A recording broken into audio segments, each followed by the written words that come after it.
Graduated from Rowan University in the spring of 2022 with a sports communication and media degree. I got to actually call minor league baseball and G League basketball games while I was in school. And then I graduated, and as soon as I graduated, I went to NFL Films in Mount Laurel, New Jersey. And as much as I loved that experience, I miss putting on the headsets. I decided, you know what, talk is cheap.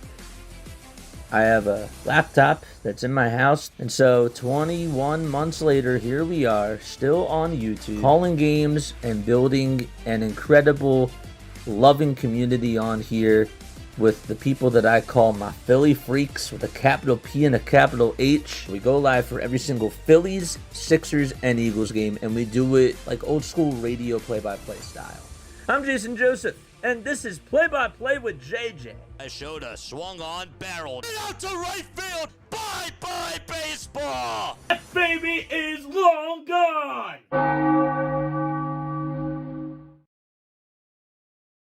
Testing 1, 2, 3. There we go. There we go. Hello, everybody. Hopefully you're all doing well and having yourselves a very fantastic day. Don't know why the time is wrong, but it is. But we are ready to rock and roll and get started with some Cubs Brewers NLDS Game 5 baseball, baby. It's that time of the night. Chicago taking on the Brewers. The Brewers won the first 2 games. The Cubs won the next 2 games. And who will take Game 5 is the question for tonight. Hi, everybody. My name is Jason Joseph. This is Play-by-Play with JJ.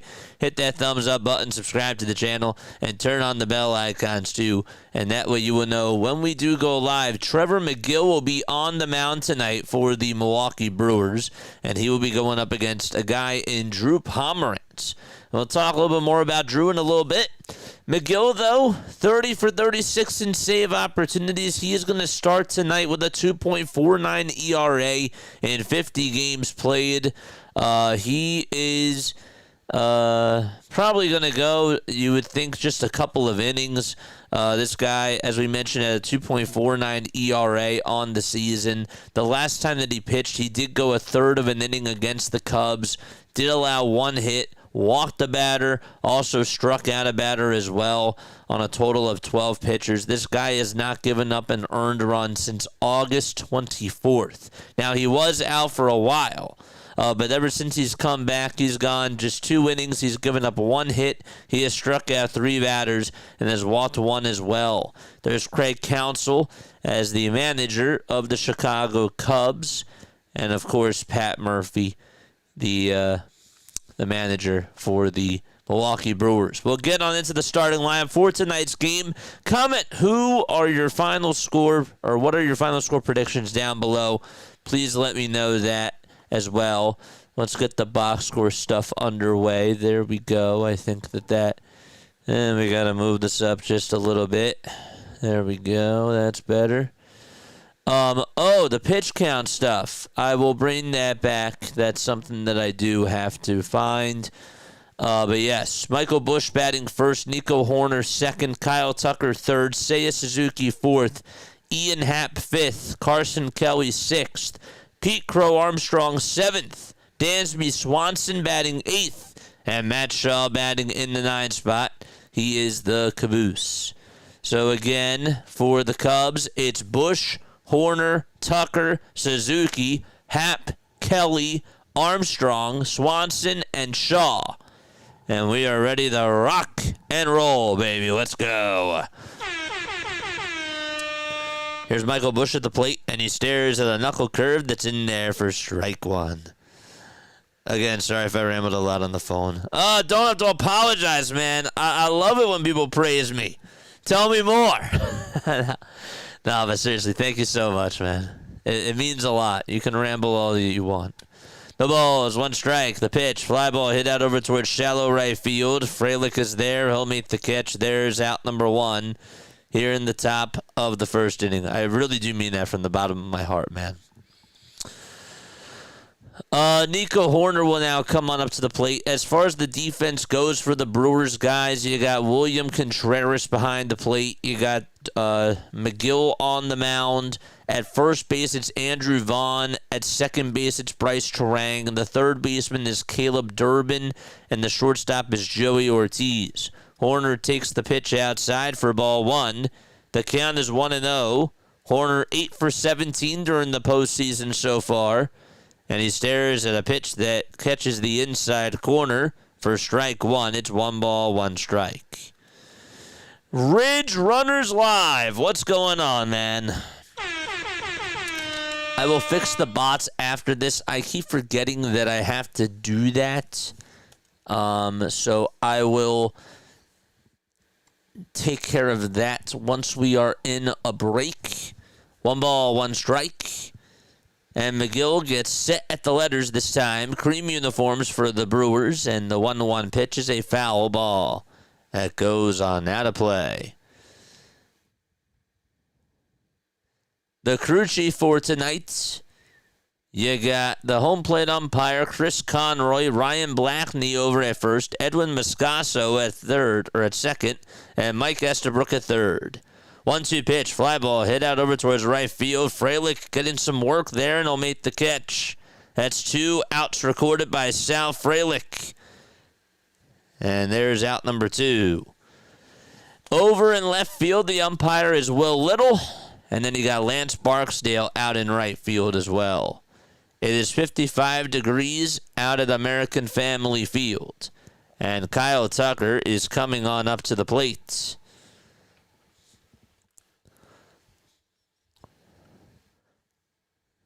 Six pitches for McGill. And 2 outs recorded on catches made out to right. McGill against Kyle Tucker is 0 for 3. Kyle Tucker is 0 for 3 against him with 2 strikeouts.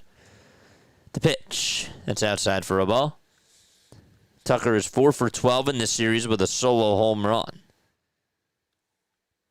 1 ball, no strikes, and the 1-0 pitch. That's a foul ball. It goes on out of play. The Cubs did shut out the Brewers in their last game. Freddie Peralta actually got the loss. Went 4 innings, gave up 3 earned runs on 3 hits, 2 walks, and he struck out 6 batters. The 1-1. That's down for ball 2. Funniest poll question ever. Who am I pulling out for tonight? That's kind of a personal question. I'm pulling for the Cubs, though.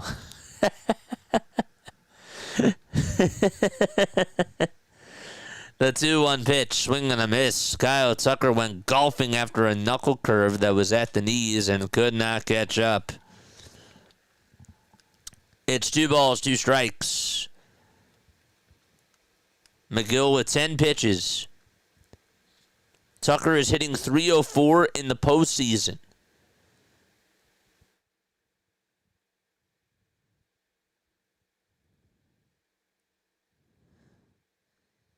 Ended up going 2 for 3 in the last game with that solo home run of his. The 2-2 on the way. Swing and a miss. What a start by the Brewers, and we're going to go to the bottom of the first. We'll be right back in just a few moments. Don't go anywhere. Let's go change those bots.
Alrighty, here we go to the bottom of the first inning.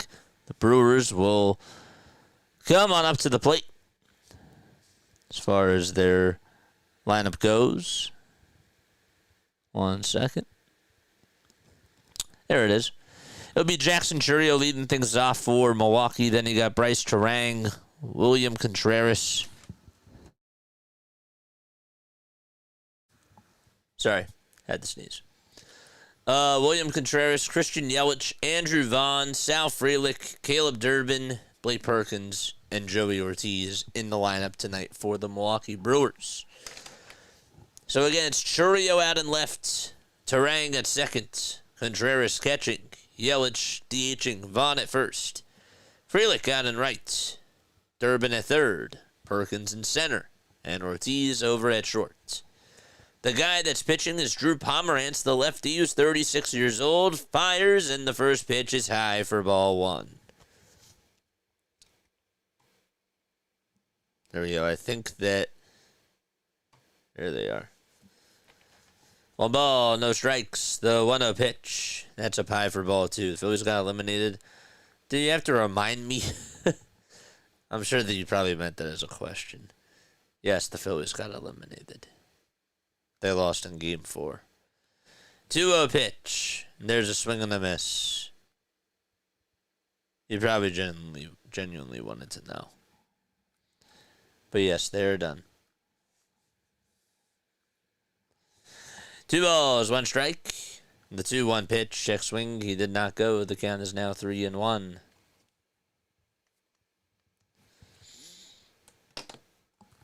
3 balls, 1 strike. Chourio 7 for 15 in the box during the NLDS. Next pitch, here it comes. It's a foul ball. So now the count is full.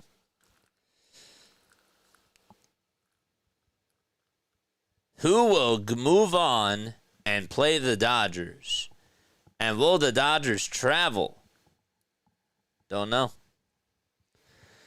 3 balls, 2 strikes to Jackson Chourio. 9 seconds left on the pitch clock. 3-2 pitch. Another foul ball. What's up, Doors? What's up, Ridge Runners Live? How you guys doing? Larry is still here. Pomerantz gets set at the belt. Kick, steals, and a called strike 3 at the knees. There's out number 1 here in the bottom of the first inning. 7 pitches and a strikeout recorded to Jackson Chourio. And now it's Bryce Terang who will step on up to the plate. He has not had a good NLDS so far. During the regular season, however, he did bat .288 with 18 home runs and 81 RBI. Don't forget to like, don't forget to subscribe. First pitch, swing and a miss. All right. I did say that I would get the pitch count back up. The 0-1, here it comes. That's on the outside corner for a strike. Let's go to properties.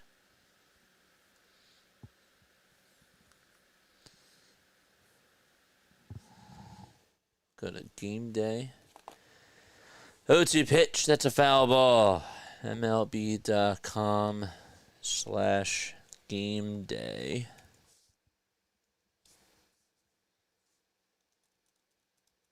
/game day. The ball is 2 strikes. The 0-2 to Bryce Terang. Another foul ball.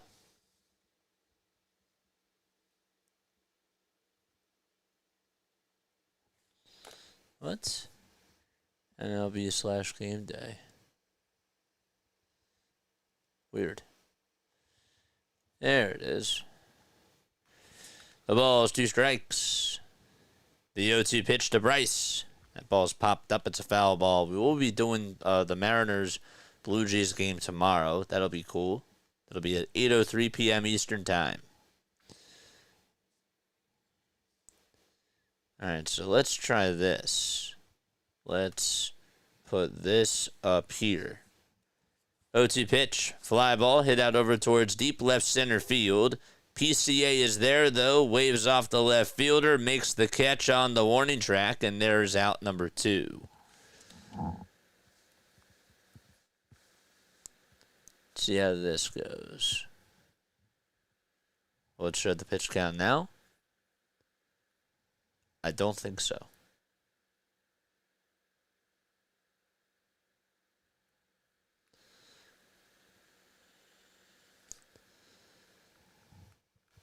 Two outs, bottom of the first, and the pitch.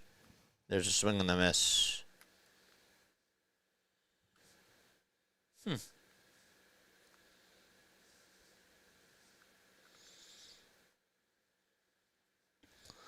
That's why.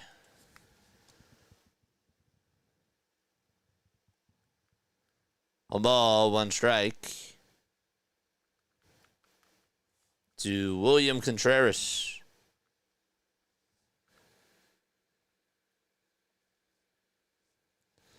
The pitch. It's high for ball 2. Is this not going to work? All right, I'll play around with it during the break. 2 balls, 1 strike to William Contreras. Here's the 2-1 offering that misses inside for ball 3. We're a couple pitches behind. We apologize about that. The count is 3 balls, 1 strike. Yelich is on deck, and in the hole, it's Andrew Vaughn. 3-1 pitch. There's a foul ball. What's up, chat? Evening, JJ. Hope you are well. I want the Cubs to win, but the Brewers need to so they can knock out the Dodgers. Man, we missed you during the Farewell to the Phillies podcast. 3-2 pitch. Fly ball hit out over towards deep left center field. That ball's going back towards the track. Looking up is Armstrong. It's gone. And caught by the bullpen catcher of the Brewers.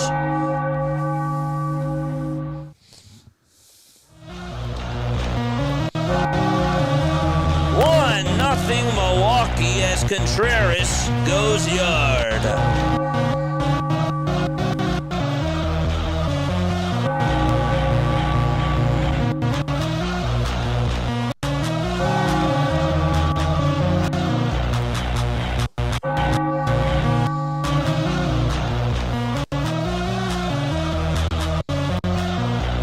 All right, so William Contreras ends up hitting a shot out to left. And it's 1-0 Brew Crew. Here comes Christian Yelich to the plate. Yelich hacks at the first pitch. It's a foul ball. Yep, I just watched the good stuff. Thanks, man. Yeah, somebody in the chat was like, and I have respect for the guy. The guy did come on during the series. But he said they should just run it back. Just bring back the offense. And we're like, are you insane? The pitch, swing and a miss. It's no balls, 2 strikes. 2 away, bottom of the first. And nobody on. Pomerantz versus Yelich, lefty versus lefty. And the next pitch is downstairs for ball 1. Happy to see you finishing out the season with the rest of the teams. Haley, thank you. Thank you. Thank you for sticking around. We love baseball, man. I think the ALDS will be interesting. You mean the ALCS? 1-2 pitch. Line drive. Leaping catch by the first baseman Bush for out number 3. And we're going to go to the top of the second inning. 1-0 Brewers as they take the lead on a solo shot by Contreras. Okay, let's figure this out. Okay, let's figure out why I can't get the pitch count to work. So let's add this browser. We're going to play around with this now. We'll do height as 1100.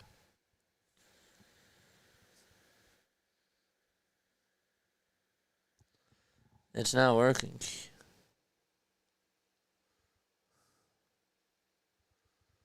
Huh. It doesn't work. It doesn't work when I do the 2D thing, huh? What if I did a window capture? Would it work then? I don't know. Remove this. So this pitch count thing is not going to work.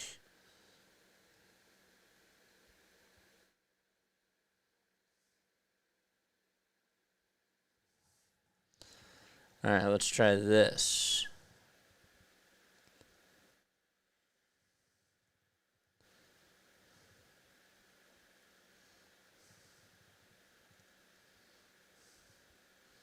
Mizorowski's on the pitch. Try this. For some reason, it's not working on a web browser. But that's okay, I guess. I'll just put it right here.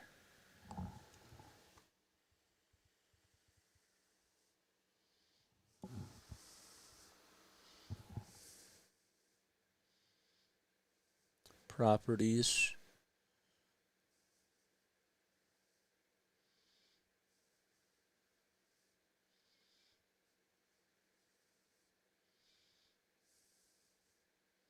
There we go. Okay. Good stuff. Very good stuff. That's better. There's the pitch count right there. You see the pitch count? So Mizorowski is going to pitch for the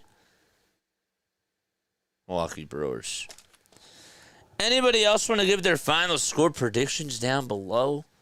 We got a quiet chat tonight. But what's going on, man? I'm ready to finish out the rest of the baseball season. You know what I'm saying? I'm ready to finish it out. We are now 6 subs away from 8,050, which is pretty awesome. We know that a lot of people are doing this game, but we really appreciate you guys for sticking around with us and for being on here. That's awesome. Hoagie Boy's here. Haley's here. Ridge Runners Live is here. Shout out to you guys. I can't show the game, but I do like an old school radio play-by-play style. Tony Lynn is also here. He says 3-2 Cubs. Ridge Runners Live and Tony Lynn must be the same exact person. They said the same thing. 1-0 pitch. Fly ball hit out to deep right field. That's going back towards the track. See you later. Punch. Counter punch. And the Cubs tie up the knot off of Mizorowski.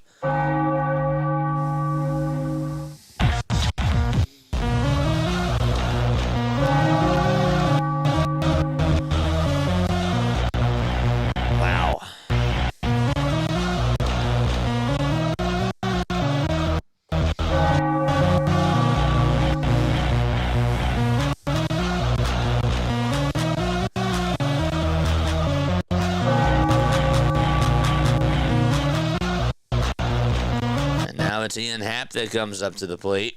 And Happ takes the first pitch that he sees outside for ball 1. So it is 1 ball, no strikes to Ian Happ. Nice swing there.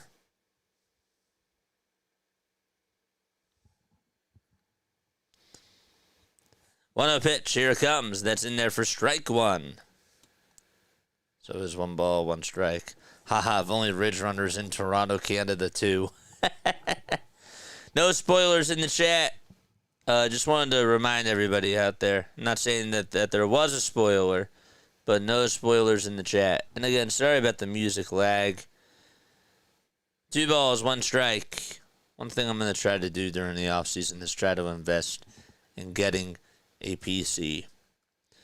2-1 pitch, swing and a miss on a pitch at 101 on the gun. So that way we don't have as many glitches.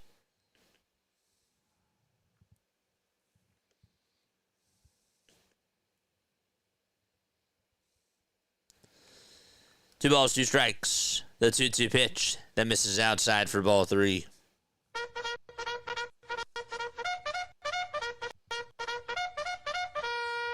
Charge!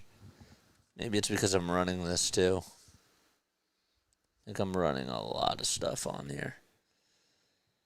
3-2 pitch. Ground ball hit over to the second baseman. Terrain, the throw to first. That's in time. And there's out number 1.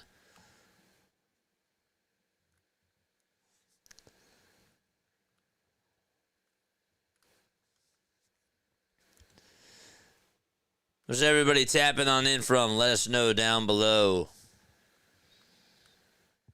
Alright, I might just have to get rid of the window capture. Unfortunately.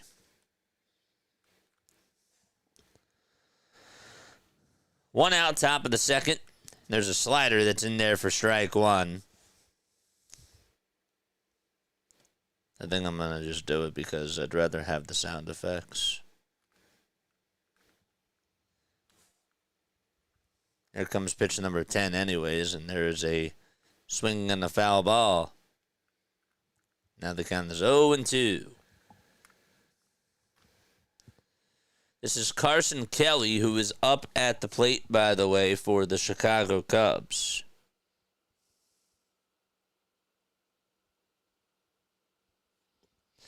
Kelly is 31 years old, batted .249 this year, drove in 50 runs, and put up 92 hits. 0-2, fly ball hit out to left field, and that's going to get down for a base hit in front of the left fielder, Jackson Chourio. Decided, you know what, I'm not going to slide for that, and made a wise decision there. And there's a one-out single by Carson Kelly. Good swing by him.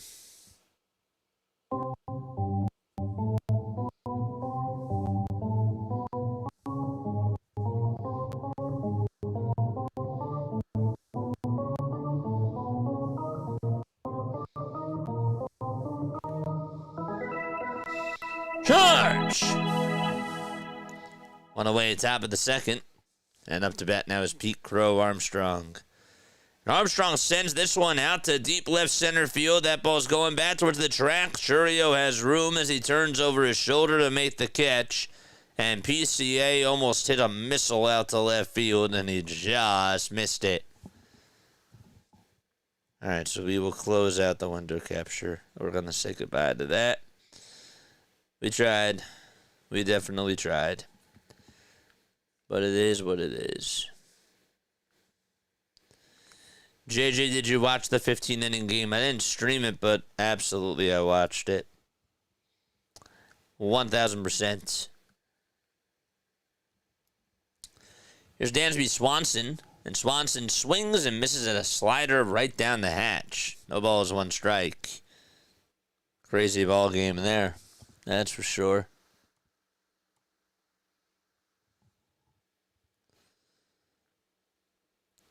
Nothing, one is the count. 2 outs, top of the second. And the pitch way up high for ball one.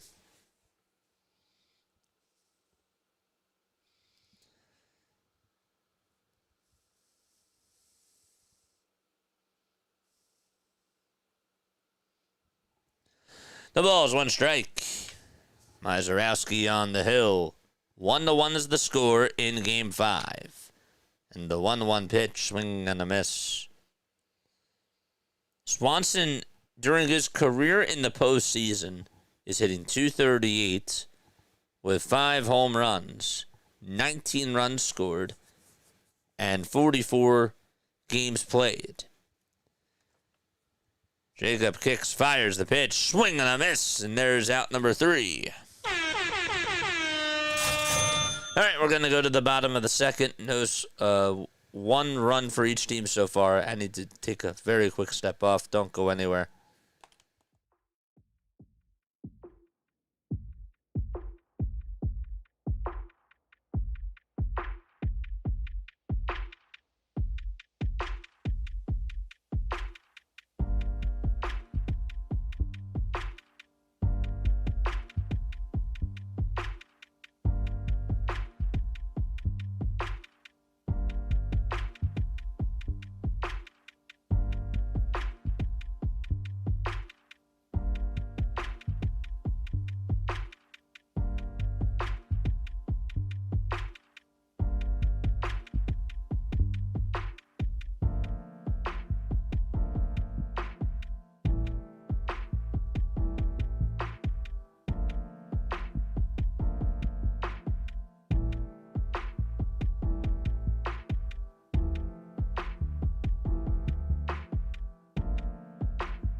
All right, Colin Ray is going to go out there, and he will be pitching for the Chicago Cubs.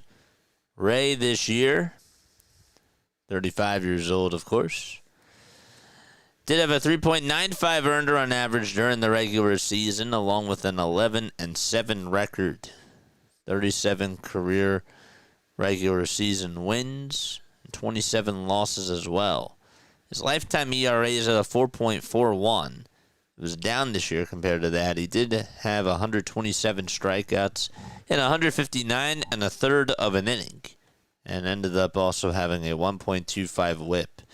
In 2 games during the postseason, he's gone 5 innings. He has struck out 1 batter, and has actually had a pretty good series so far. I don't like this. Get rid of that. Go back to ESPN. I've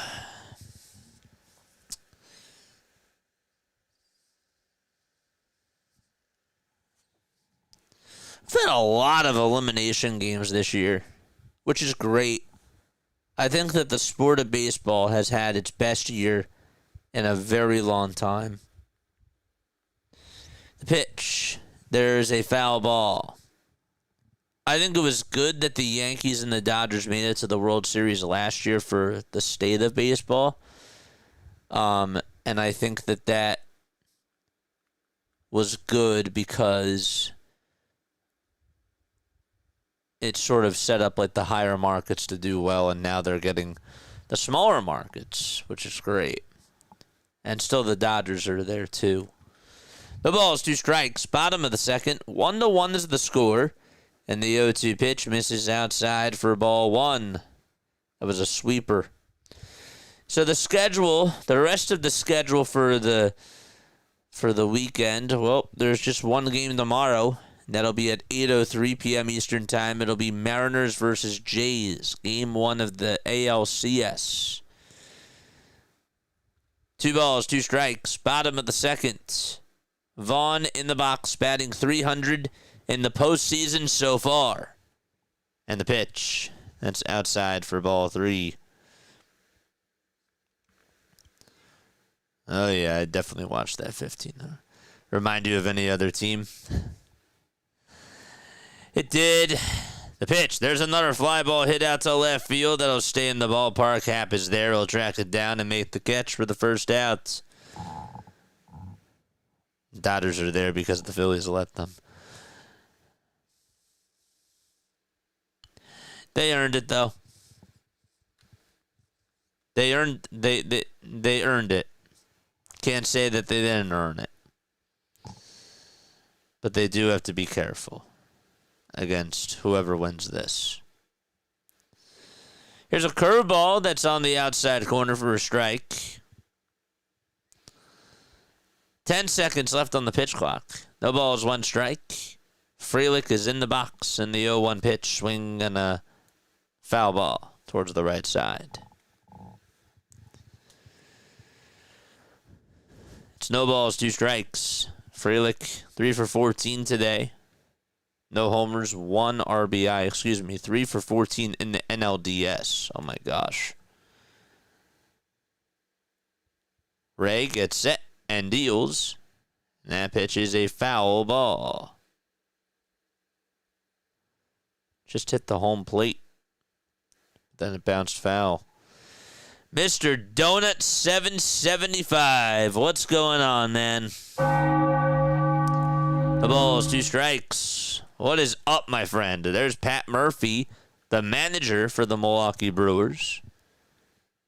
0-2 is the count. The leg kick and the pitch. Another foul ball. Hit back towards the screen. Monday we got 2 games. We'll be covering the both of them. And then Tuesday we got 2 games as well.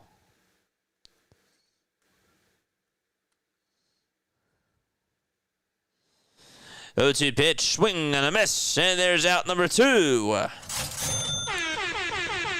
MLB total attendance for 2025 was 71,409,421. Is that all the 162 plus the international games? plus the playoffs? Or is that just the regular season? Or does that include TV deals as well? Or TV ratings?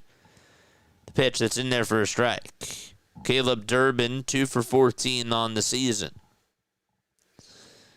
The pitch. Ground ball, base hit back up the middle in between the shortstop and the second baseman. And Durbin gets on with a 2-out single for the Brew Crew. There he is. Are you rooting for the Brewers because of Reese? I was thinking about the Cubs because of Ben Brown. But no, seriously. Yeah, Reese Hoskins. Yeah. I'm honestly not really rooting for anybody, if I'm being honest with you. I just want to see a really good series, and I want to see a good game. I could really care less. But it'd be nice for Reese Hoskins to be able to win a World Series. 1 ball, no strikes, by the way. Perkins at the plate.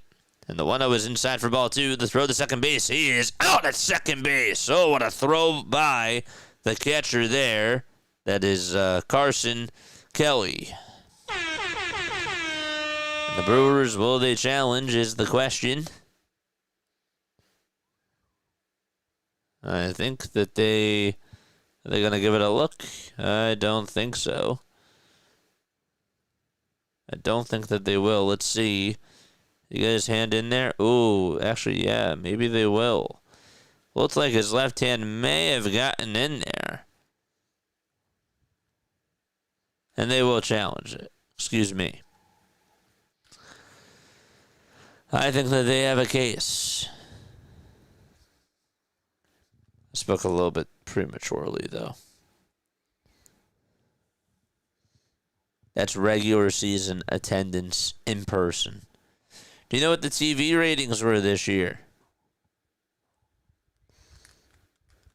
Plus, where'd you find it? Just out of curiosity.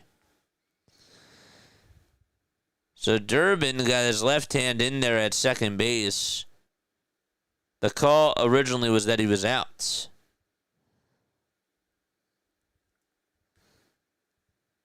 So we'll see if the call stands or not.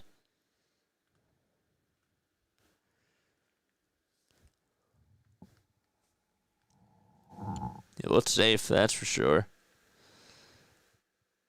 Arliana, what's going on? ¿Qué pasa?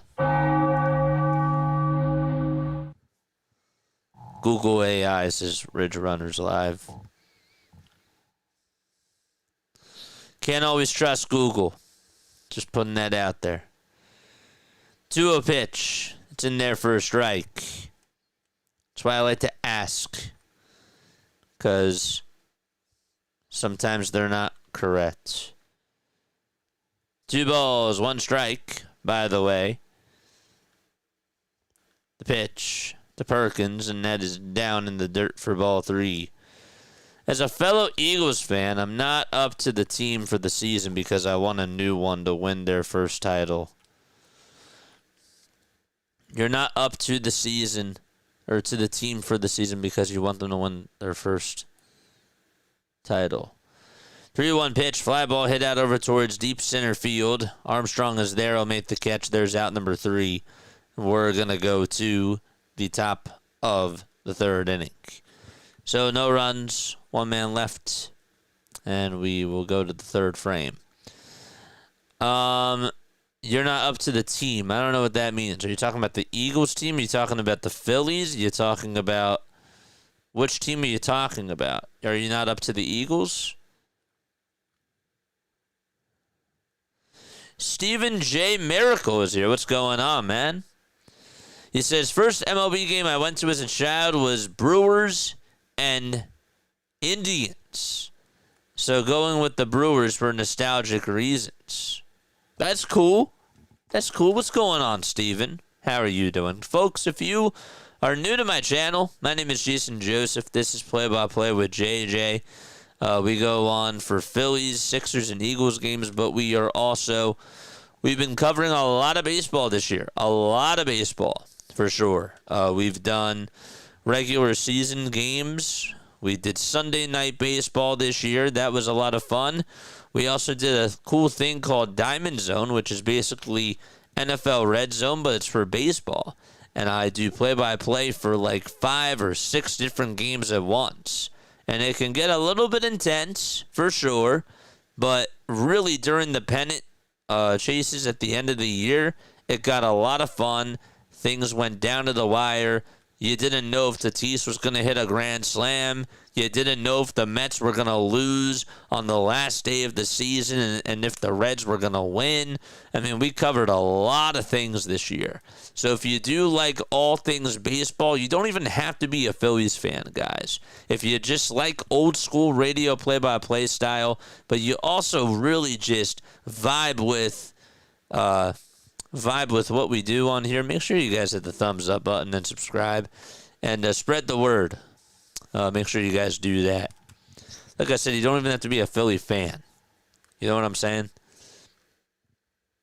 Watching the game live, but wanted to come say hi. What's going on, man? Shout out to you. Shout out to Josh, man. Josh is such a great guy. Josh came on here during the end of the year when we were covering, I believe it was the Cubs. It may have been a Brewers game, but I believe it was a Cubs game. And that's how he found us. It wasn't through Diamond Zone, but it was through one of the other games that we did. And he's stuck with us ever since. Do you cover the NHL? I do not cover the NHL. I will be doing the Sixers, and I will be doing the Eagles. I'll continue to be doing the Eagles, and I will still be doing some podcasts for the Phillies because we've really grown a big Phillies community. But yes, it's been fun. It's been a fun time. Top of the third, the pitch. That's in there for a strike. Okay, so to be specific, I'm not up to the Eagles season this season because I want a new team to win their first Super Bowl title. Got you. Okay, now I understand what you're saying. The ball is 1 strike, and the pitch, that's taken down for a ball. So, wait then. Okay, so, but you're a Phillies fan, right? You're a Phillies fan, but you want a new football team to win their first title. Is that correct? Or am I misconstruing that? 1-1 pitch. Tapper hit over to the third baseman. The throw over to first is in time. And there's out number 1. Nice play there by Caleb Durbin. He had to hustle just to get over to that baseball. Had to run a long ways and make a very quick throw. And a good stretch there. Really. 1 gone, top of the third. It's 1-1 in this game. Cubs and Brewers each have hit a solo home run. Mizorowski pitching. And the first pitch that he throws to Bush is in there for strike 1. Be kind of cool to see Michael Bush go up against his former ball club. That'd be kind of nice. 0-1 pitch, swing and a miss. The Flyers are on. They are down 3-2 to the Carolina Hurricanes. The ball is 2 strikes to Michael Bush. Bush did fly out to right his first time up. Mizorowski kicks and fires, and the pitch is wide for ball 1. That was at 100 miles per hour. Pomerantz pitched 1 inning for the Chicago Cubs. Gave up the solo shot to William Contreras. 1-2 pitch. That's in the dirt for ball 2. Shout out to Steven. Shout out to Ridge Runners Live. Shout out to Mr. Donut and Josh. Oh, I feel you. 2 balls, 2 strikes. The 2-2 pitch to Bush. There's a fly ball hit out over towards left field, but that's going to be caught for out number 2. Nice catch made there by Jackson Churio. 2 up, 2 down. Mr. Donut says, I'm a Philly sports fan. Yes, but currently I want a new team to win it all. And, of course, I'm proud of the 59 Super Bowl win. How can you not be proud of that? How can anybody not be proud of that? 2 outs, top of the third. It's a great moment. The pitch. It misses outside. It's for ball 1. Tony, what's up, Tony? I'm so very sorry, JJ. Phillies, Eagles, and Flyers all lost on the same day, says Tony. Yeah, man, I appreciate the love and I appreciate the empathy. I do. Means a lot, man. 1 ball, 1 strike. And again, 2 gone in the top of the third. We'll have to get them next year. Ay, ay. 1-1 is the count. Nico Horner is in the box, by the way. And the 1-1 pitch. Line drive, base hit, back up the middle. It actually hit off the top of the hill and skipped out the center field. And Horner gets on with a 2-out single right up the middle. I was a little bit delayed there. Apologize. So a 2-out single by Horner. And up to bat now is Kyle Tucker. King Tuck is up.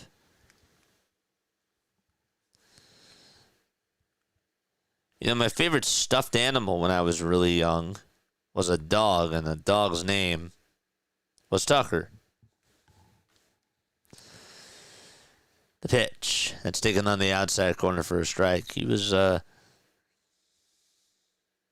don't really know how to describe him. He was very fluffy. 0-1 pitch. Bouncing ball hit over towards the right side. Terang picks it up, has to hurry with the throw, and he does. And there's out number 3. We're going to go to the bottom of the third inning. It's just a 1-1 game so far out of the American Family Field. Mr. Dunn says, I'm glad a New York team didn't win another championship since 2012, which makes me sleep well. Yeah. I hear you.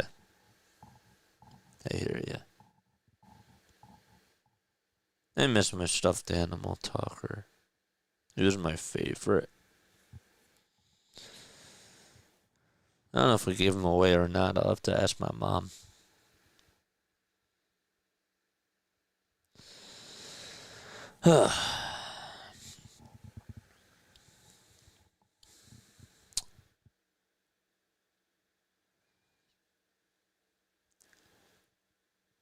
I know that we're in the heat of the moment of the game, and we're living in the present. I would like to know, though, from the Cubs' perspective, do you bring back Kyle Tucker? Does Kyle Tucker return to the Chicago Cubs? And if you're Milwaukee and you are addressing free agency right now, who would you bring back? Regardless of what happens today. Who would you look for?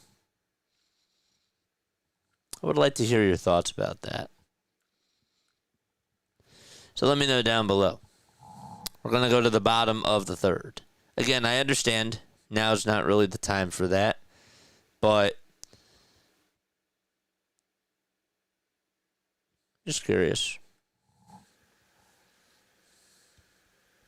Tony says, you're the best play-by-play, JJ. Fox CBS should hire you. Thank you, man, for to do baseball, NBA, and NFL. Thank you, dude. I appreciate that. Those are very, very kind words, my friend. It does mean a lot to me, and look, I love the community that I've built on here, and I'm very, very grateful for that, for sure. You know? But I do appreciate the kind words.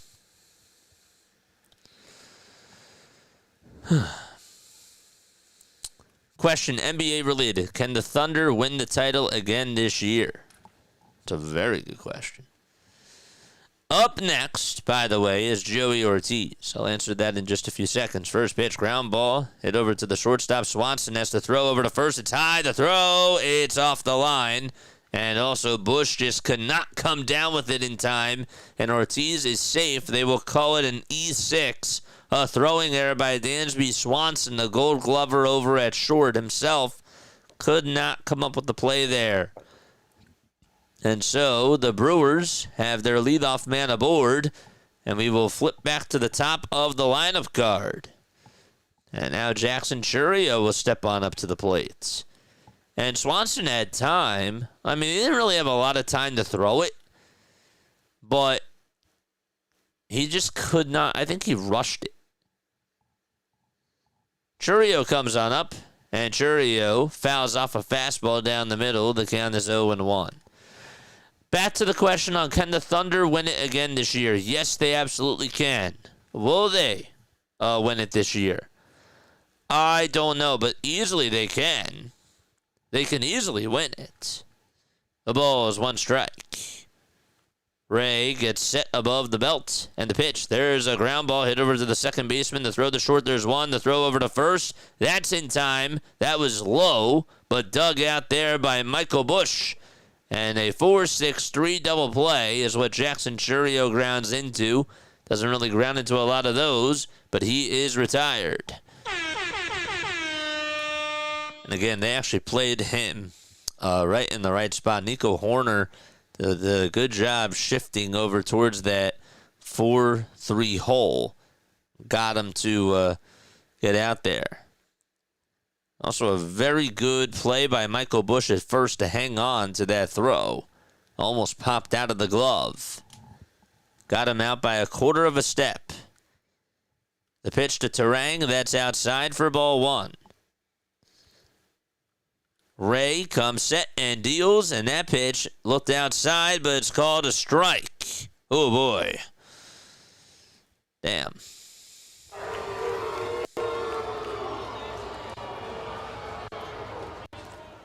One ball, one strike. The next pitch, that is outside and taken for ball two. I think that they can win it, though. Jalen Williams is a great basketball player. Shai Gilgeous-Alexander is awesome. Like Dort, I think that they have a very good squad. Next pitch, and now it's 2 balls, 2 strikes. And with the way that their draft works, I mean, you can't question that they're going to continue to get some really good talent. 2-2 pitch, that misses outside for ball 3.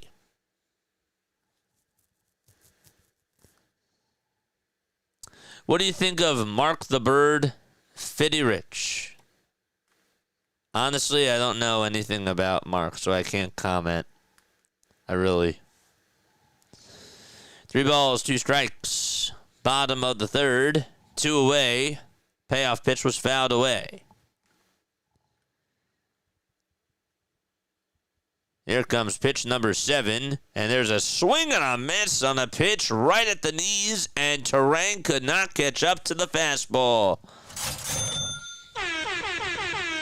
It is time to head to the 4th inning. We're knotted up at 1 apiece out of the American Family Field. Haley says, I don't see Tucker returning. He's a great player, but couldn't capitalize there. Wouldn't mind seeing him in the Phillies uniform. Haley, I agree. I would not mind Cody Bellinger or Kyle Tucker. I would take Kyle Tucker over Kyle Schwarber. And I know that people are going to get mad at me about that. But the truth of the matter is, you got to keep the starting pitching, okay?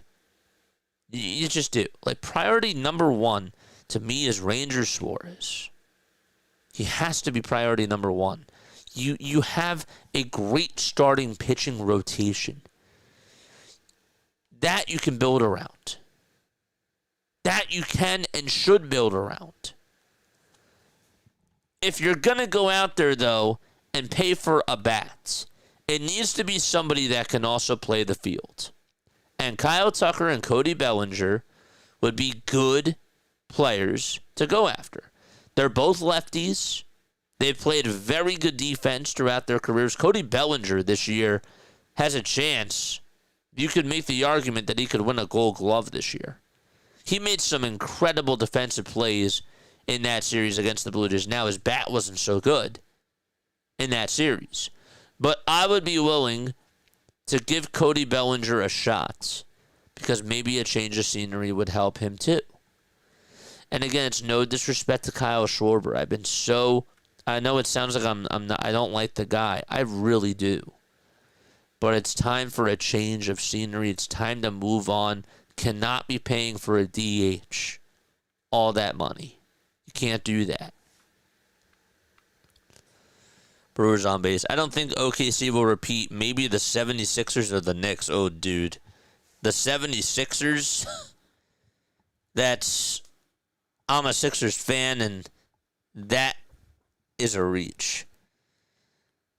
The whole question is, can Joel Embiid be healthy? I'm tired of going through that, man. I love another guy that I have a lot of love for, Joel Embiid. That's my guy. But it's the same thing. Can he stay healthy? How's he going to look during an 82-game season?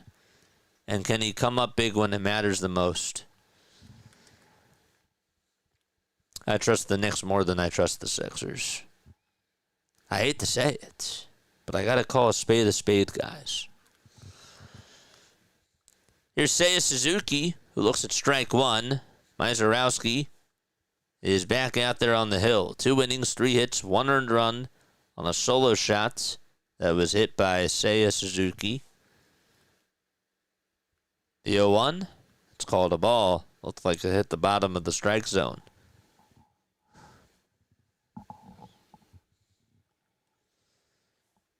One ball, 1 strike. The pitch to Seiya Suzuki, and another foul ball back over towards the screen. Mark the Bird was a great Tigers pitcher. Mark the Bird. Huh. I'll have to do my research. Mark the Bird.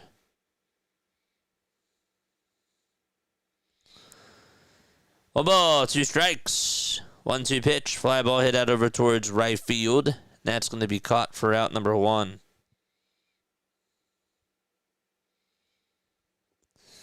Yeah. I don't know much about him. Does anyone agree that the judge needs to leave the Yankees? 1 out, top of the 4th. Ian Happ is in the box, and the pitch, swing and a miss. Does Judge need to leave the Yankees? That is a hot take.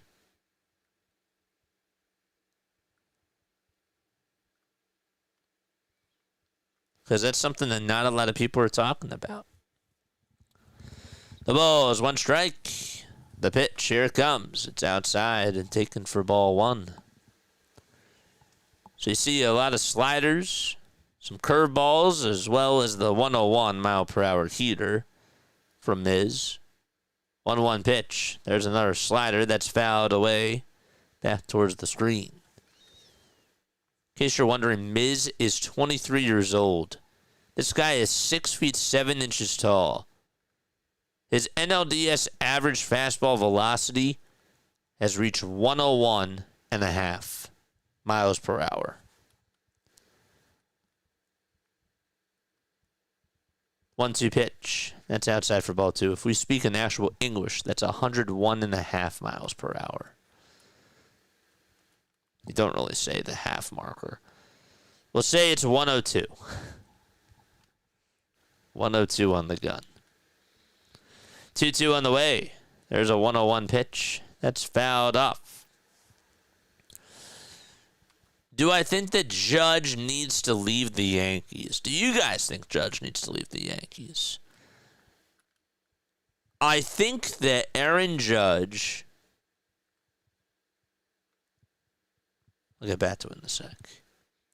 2-2 pitch, check swing, did he go? Yes, he did. 1-0-1 again. The pitch was outside. Happ does not agree, but he'll go back to the dugout with a frown on his face. And there's out number 2. That was close. That was a close call. I think he just held up. I do.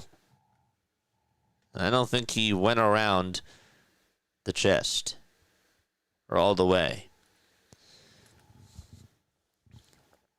Here's Carson Kelly, who takes ball 1.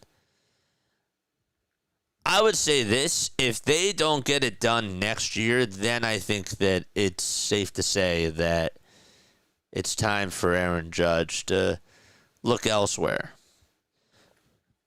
1-0 pitch. There's a fly ball hit out over towards right field. Frelick is there. He'll make the catch for out number 3. And so 1, 2, 3 go the Cubbies. We're going to go to the bottom of the 4th. But Judge has been there for a while. He signed a massive contract. He did. I don't know. That's a good question. If he wants to win a championship, then yes. Are the Yankees going to win a championship next year? You can make the case that Garrett Cole's coming back. Are they going to re-sign Cody Bellinger? I don't know. Paul Goldschmidt. I don't know what the heck's going to happen to him. What about Grisham? Grisham, they're going to have to pay. They have a lot of questions in free agency. They really, really do. If I'm the Phillies, I'd be interested in going after Trent. Trent Grisham, to me, would actually be an interesting piece. That might not be a bad deal. I know he didn't have a good... I know that Bellinger and Grisham did not do well in the playoffs. And if we just want guys that step up in the playoffs, I don't know what to tell you. But Grisham is another left-handed bat that can play center field, that does play well. And he might not be a bad leadoff hitter. Haley says, I always liked Belly. I want Kyle Schwarber on the Jays next year, says Tony. Ooh. That might be good. Imagine him at the Rogers Center. That would be something. It's going to cost a lot, though, for a DH. Again, I'm a big Schwarber fan. I wish him luck wherever he goes. I really do. I got confused about that. Thought that Mark played for the Brewers, but it was the Tigers. No worries, man. Judge would be a good fit in Toronto or maybe Seattle, says Ridge Runners. You know where he would actually be a really good fit for, guys, if I'm being really honest with you? I hate to say it. I do. I think Aaron Judge going to the San Diego Padres would be a very good fit for him. Imagine if you had a lineup with Fernando Tatis Jr. batting leadoff, Luis Arraez batting second, Judge hitting third, and then Machado fourth, and Jackson Merrill fifth. That's a good lineup. That outfield would be insane. Contreras comes up, and he takes down and away for a ball.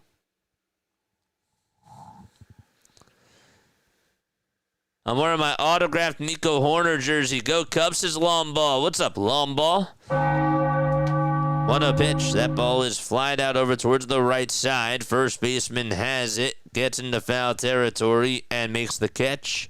And Michael Busch catches out number 1. Colin Ray is still pitching. 30 pitches for Ray so far. Did not start. It was McGill who started. Or, excuse me, for the Cubs, it was Pomerantz. McGill did start, just wrong team. Shota Imanaga is warming up now in the Cubs bullpen. Here comes Yelich, and he bounces one over to short. Swanson has it, takes his time, throws it over to first on the hop, and that's out number 2. The Eagles' Super Bowl win gave him joy all over the place, but a Phillies World Series win would have my tears on my floors. I'm with you there. I can relate to that. It would mean much more to me for a Phillies World Series win. The pitch. That's inside for a ball. You know, something that would actually even mean more to me than that is a Flyers Stanley Cup trophy.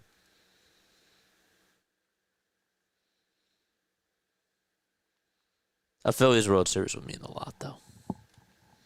They would all mean a lot. I mean, come on. 1 ball, 1 strike. The pitch. That's outside for ball 2. I mean, can we just dream? Martha Shark is here. Says, let's go, Brew Crew. What's going on, Mark? 2 balls, 1 strike, and here's the windup in the pitch to Andrew Vaughn. That misses outside for ball 3. JJ, who do you think will win the World Series this year? 3-1 pitch. Fastball down the middle. There was a cutter at 89 miles per hour. The Dodgers. The Dodgers are going to go back-to-back. 3-2 pitch. Another foul ball. I think that the Dodgers are going to go back-to-back.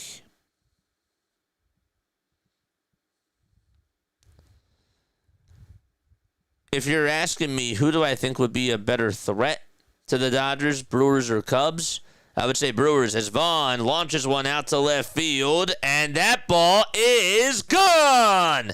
Andrew Vaughn with a 2-run how do you do? There we go. It was actually a solo shot, but still it's 2-1. Milwaukee.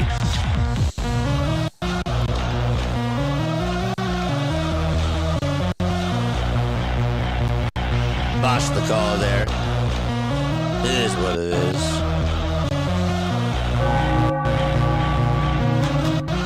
That thing just had enough oomph to get out.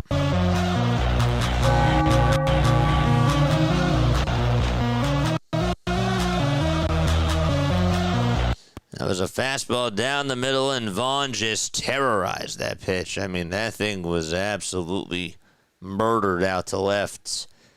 Sal Frelick stares at strike 1. Here's pitch number 2. That's at the knees for strike 2. Yanks need Judge for power bat, especially with Stanton's health always being questionable, even as a DH. 0-2 pitch, ground ball, skips past the mound. Swanson has it, throws it over to first, not in time. Frelick's hustle is the difference. And so there's a 2-out single by Sal. And he is aboard. He's over at first. I'll let that thing hit off the side of the mound, and Swanson had to go get it. He did everything he could, but Sal's speed was the difference. Charge! Up next is Caleb Durbin. They will pass the baton to him. Ray kicks, deals, and there's a line drive out to center field. That'll get down for a base hit. Armstrong slips for a second, and the throw over to second base is going to be cut off by the second baseman Horner, and the ball gets by him, but not too far away for Frelick to come on home. A lot happened there. There was a line drive hit out to center.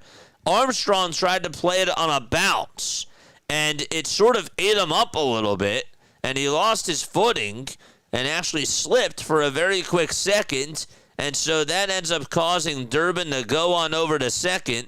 Frelick did stay over at third because as the throw was made over to second base, Horner tried to go cover second, and the ball knocked off his glove. It didn't bounce too far away for Frelick to score. But they will call that a single and also an E8 as well from Pete Crow Armstrong.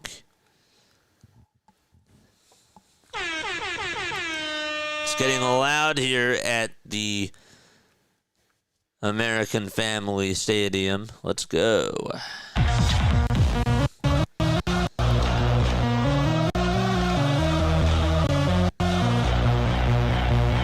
American Family Fields. Up next is Blake Perkins.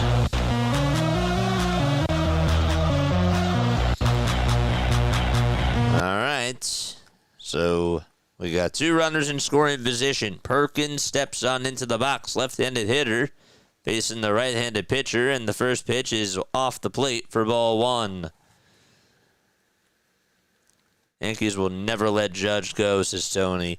Yankees will offer Judge the Empire State Building to stay. And Central Park. The 1-0 pitch. That misses outside for ball 2. Don't forget to like, don't forget to subscribe, and hit the bell icons, folks. My name is Jason Joseph. This is Play-by-Play with JJ. 2 balls, no strikes. 2 runners in scoring position. The 2-0 offering just misses a hair downstairs for ball 3. Long ball says Aaron Judge to the Braves confirmed. Daniel Palencia is warming up in the Cubs pen. 3-0 pitch. That's low for ball 4, and now the bases are loaded. Base is juiced, and up next, well, it's going to be Joey Ortiz. Who's your AL MVP, Judge or Raleigh, JJ? I think that the best player in the American League this year was Aaron Judge, but I think that the most valuable player is Cal Raleigh. I'll put it to you that way. I think that the best player in the National League is Shohei Ohtani. I think that the most valuable player in the National League is also Shohei Ohtani. Craig Counsell is going to make a move.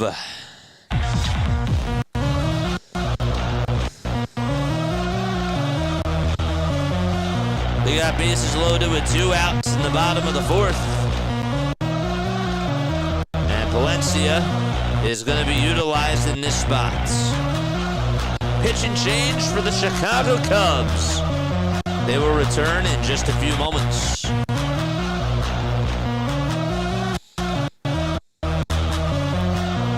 Okay. I really thought you were going to say the Mets for Aaron Judge, just Mr. Donuts. I keep you on your toes, guys. That's just what I do. I kept a long ball on his toes last night, especially when Jorge Polanco hit that line drive, but it was a foul ball. Am I right? Ricky says Cal Raleigh definitely deserves the MVP. It's not Judge. I think Aaron Judge was the best player in the American League this year. But I can't diminish what Cal Raleigh did and how much value he provided for that Seattle Mariners team. That's what everybody forgets about. The Seattle Mariners, guys, are not where they are without Cal Raleigh. Now, you can say the same thing with Aaron Judge. But I think that Cal Raleigh provided more of an impact for his team than Aaron Judge did for his team. Now, that might be a hot take there. But that's just my personal belief. I don't have the numbers to back it up. But I really felt like Cal's home runs were big.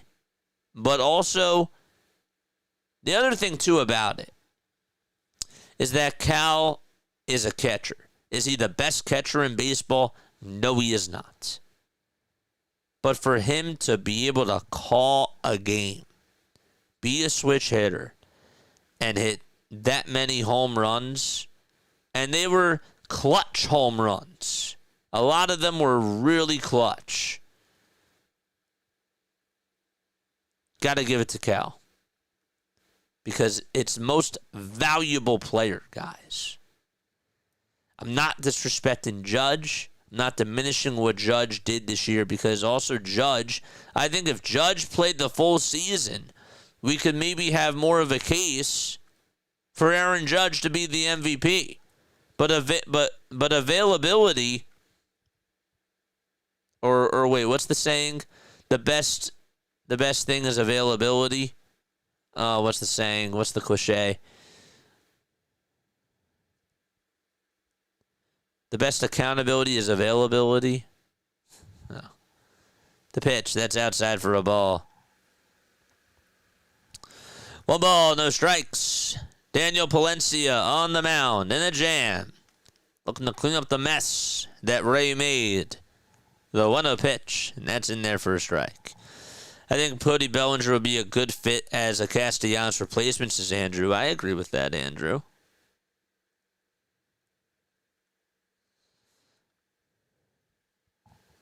One ball, 1 strike, and the pitch. That's fouled back towards the screen. What's up, Scott? How are you? What if the Braves trade Acuna? Haley, if the Braves traded Ronald, I'm going to officially become a Phillies fan.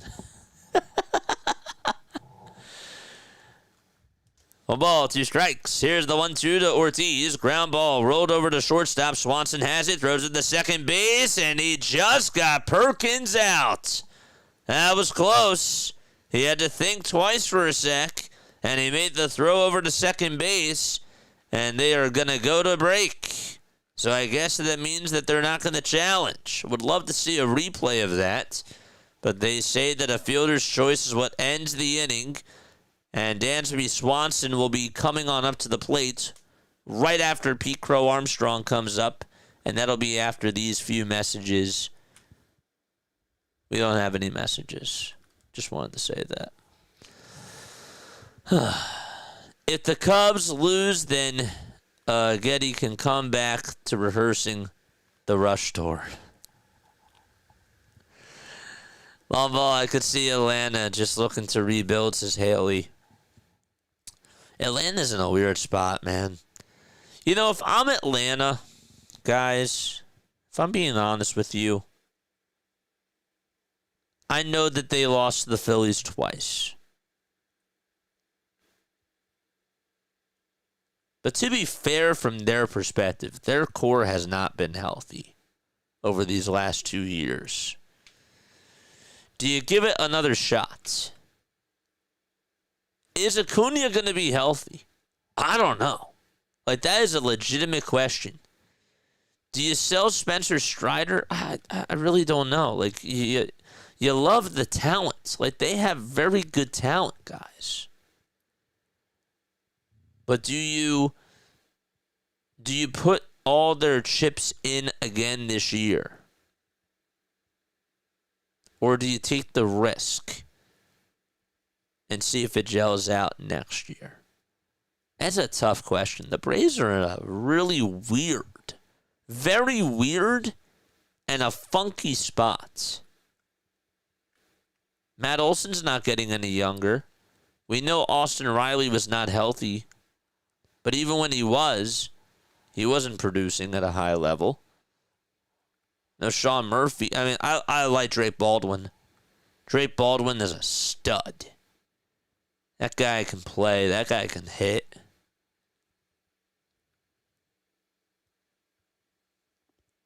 They have a lot to figure out. They are going to get Ronaldo back. They are going to get Sale back, but even Chris Sale's not getting any younger either. Schwellenbach, though, they're in a weird spot. Phillies get Bellinger, then we are still low-key contenders, says Andrew. Absolutely. 1,000%. We don't really need a rebuild. Just need to stay healthy and get the pen under control. Spencer looked great his last 3 starts. It's a weird place for us. No manager, no pen, injury prone. It's a mess. Yeah, it's a very funky spot. It is. Here's PCA, and he hits one. It's a foul spot, not an awkward spot. The ball is 1 strike. Guys, make sure you hit the thumbs up button, subscribe to the channel, and turn on the bell icons, folks. We are now 3 subs away from 8,050 subs. 0-1 delivery, foul ball.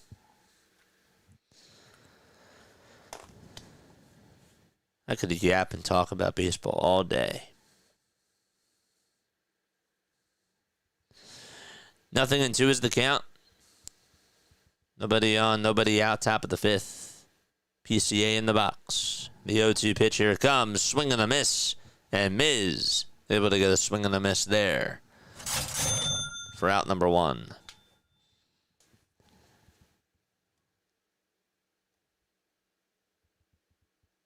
That's now 3 strikeouts for Miz and 3 1/3 of an inning. He's given up 1 earned run on 3 hits. 44 pitches, 31 strikes. Up next at the plate is Dansby Swanson.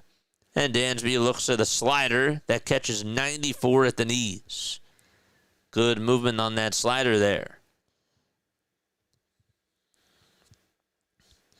Last 2 weeks of the season, we went on a tear, just clipped a little too late. The ball is 1 strike. That time the slider was thrown a little bit lower than the previous pitch, and that is called a ball. Matt Shaw waits in the on-deck circle. Swanson did strike out against Miz his first time up. 1-1 pitch. Tapper hit over to the shortstop. Ortiz does have it, gobbles it up, throws it over to first, and dug out by Andrew Vaughn. That's how you made a really good play there, and Ortiz says thank you to Vaughn, and there's out number 2. I don't know how he stretched and was just able to extend his legs and pick that thing up like an ice cream cone. 8,050. I remember when you reached your 1,000, says Andrew. Which subscriber number were you here for, my friend? Do you remember? So you said that I remember you were here before my 1,000 too. The ball is 1 strike. It's crazy. It's only going to go up. And people are going to be like, when we get to 100,000, I was here when you got your 10,000. It's crazy. 0-1, that's inside for a ball. I don't take any moment for granted, though.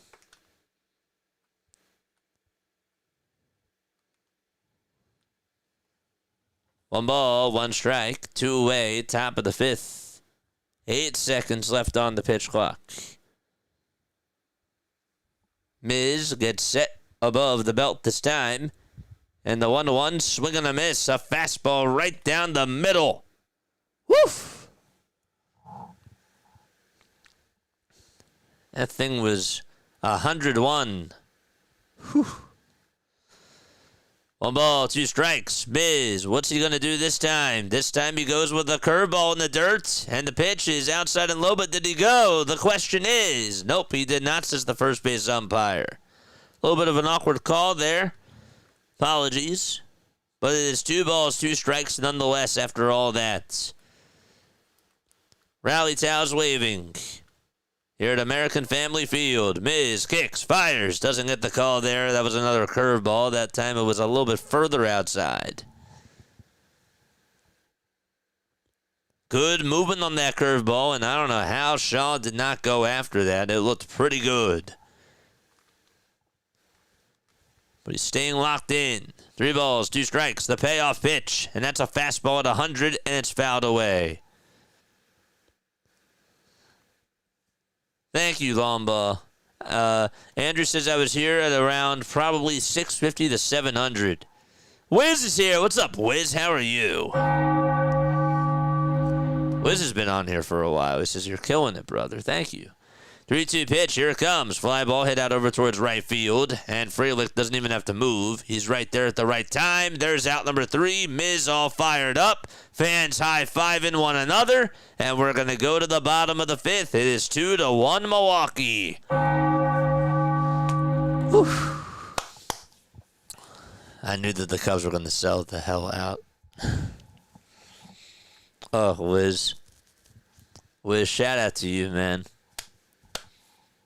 Shout out to you. I haven't seen you on here in a little bit, my friend. Hope all is well. Cheers.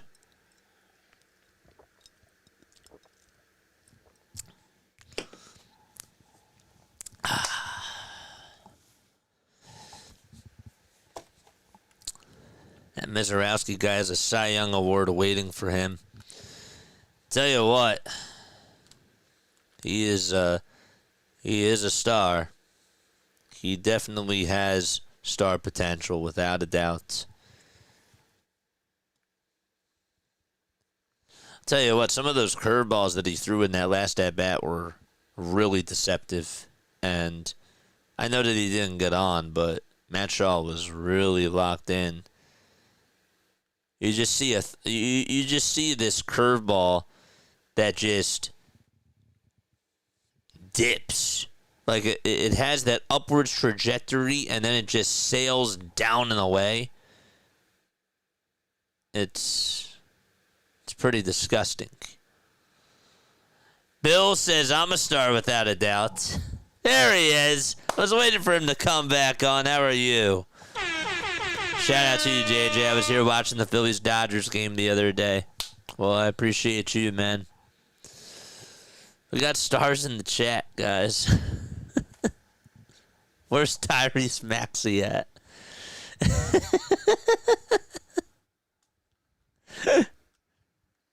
Next thing you know, we get somebody named Chef Boyardee come on over here.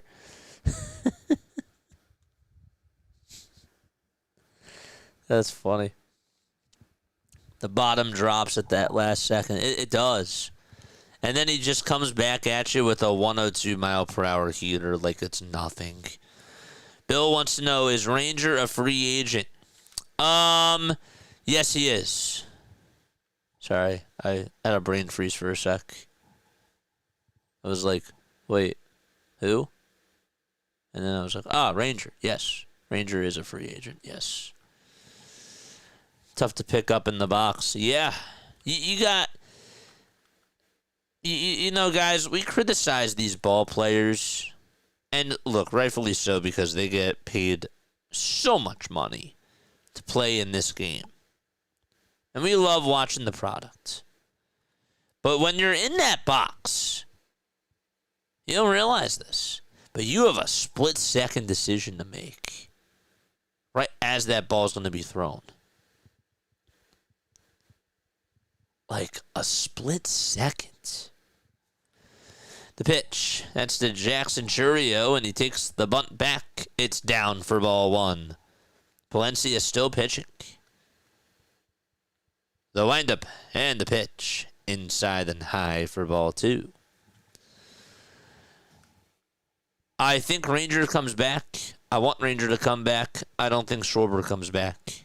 I don't want Schwarber to come back. 2-0 pitch, swing and a miss. On a long-term deal, that is. Rather use that money to go get me a Cody Bellinger or a Kyle Tucker. Preferably Cody. 2 balls, 1 strike. Here's the 2-1. That's a foul ball. The other thing about Kyle Tucker is health. That's the one thing that would kind of concern me about the Kyle Tucker signing. Churio 0 for 2. Struck out looking and grounded into an inning-ending double play back in the third. 2 balls, 2 strikes. The windup and the pitch. Another foul ball. It's a 5-pitch at-bat so far. The 25-year-old Daniel Palencia had a 2.91 ERA. 61 strikeouts, a 1.14 whip as well. 2 balls, 2 strikes. The windup and the pitch. It's up high and inside for ball 3. That slider missed its spot. Against Milwaukee this year, Palencia has gone 5 innings. He's given up 5 hits, 1 earned run, no homers, 3 walks, and he has struck out 7. The windup and the 3-2, down and away for ball 4. 100 miles per hour again by Palencia, and the leadoff man is now over at first base, just like that.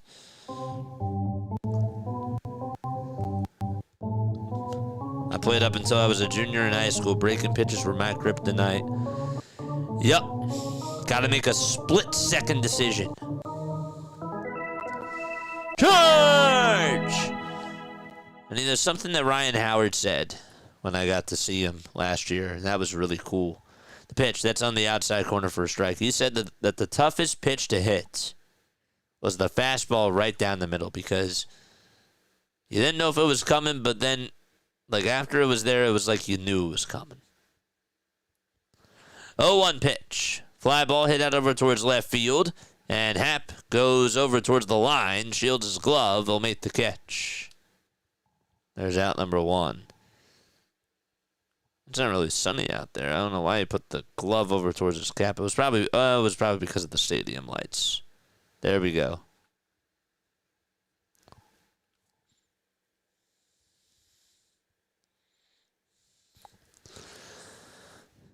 One gone, bottom of the 5th. And up next is William Contreras. He's 1 for 2 with a solo home run. That came back in the bottom of the 1st. First pitch that he takes is inside for ball 1, and he will call for time. Is Reese even starting for the Brewers? No. Reese is not on their roster. 1 ball, no strikes. Palencia kicks, fires, and the pitch is high for ball 2. The Brewers are getting Cubs drinks, or they're getting them drunk. Don't forget to like, don't forget to subscribe. Spread that word, man. 2 balls, no strikes. Palencia kicks, steals, and there's a fastball taken right down the middle for strike 1. And Contreras just said, I knew it. I could, literally read his lips.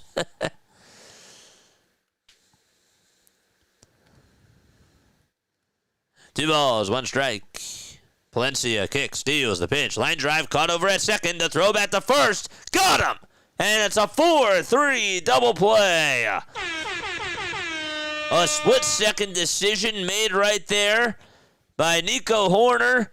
And so Jackson Churio was dancing off the bases. And he was caught in a trance there. And we're going to go to the top of the 6th inning, 2-1. Nice heads-up play on the 4-3 double play. Whew. Wow. What a play that was. That's another, one of those decisions where, again, it's a hard line drive. And then the fielder makes the catch. And even Jackson Churio, it's just like there's nothing I could do there. But yeah. Lumble says by the time you figure out what pitch is being thrown, the ball is literally in the catcher's glove. And that's true.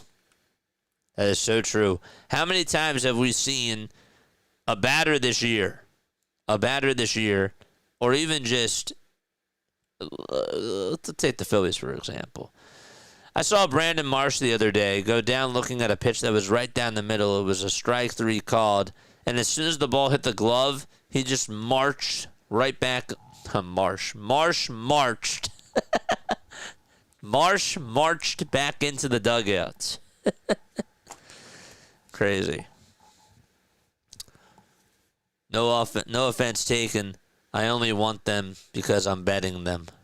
Oh, no offense. Got you. No offense, but this offense is... Wow.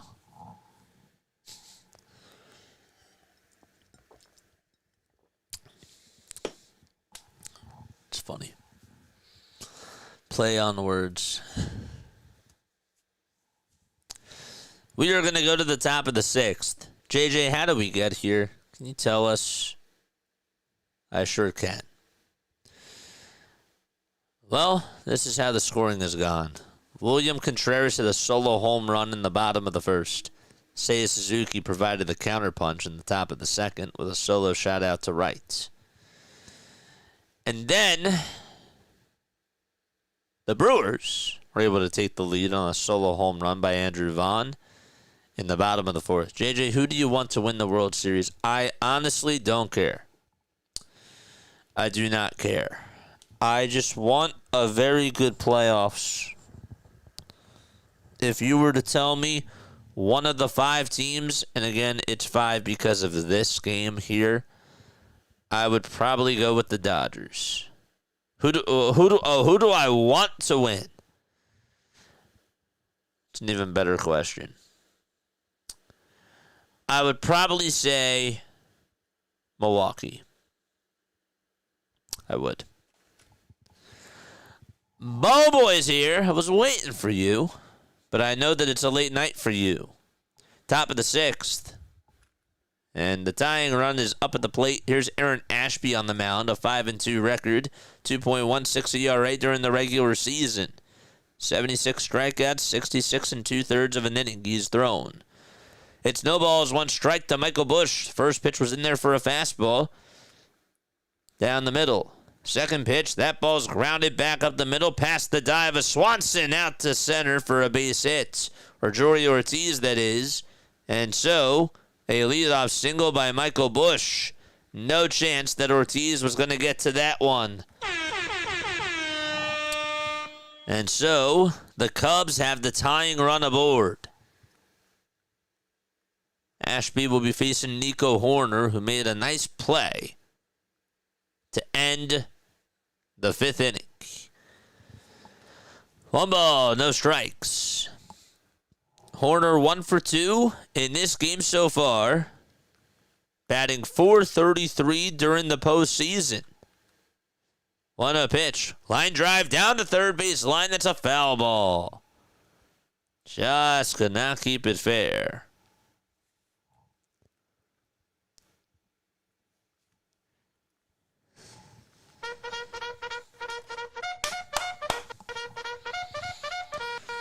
Charge! Ashby is 27 years old from Kansas City, Missouri. He's a left-handed pitcher facing a right-handed hitter. The stretch and the pitch. That's a breaking ball that's going to bounce in the dirt. Oh, did it hit him? It did. It hit him. It got him right on the bounce. Got him on the foot. And so he will be going on over to first base, Nico Horner, and that's going to put runners on at first and second. Actually bounced off of his left knee. So, yeah, it hit his foot. Then it bounced off his right knee. Then it hit off his left knee somehow. And so it hit him 3 times. Oof. It was on a bounce, though. And guess who's coming up to the plate right now? King Tuck, baby. Kyle Tucker is coming up to the plate.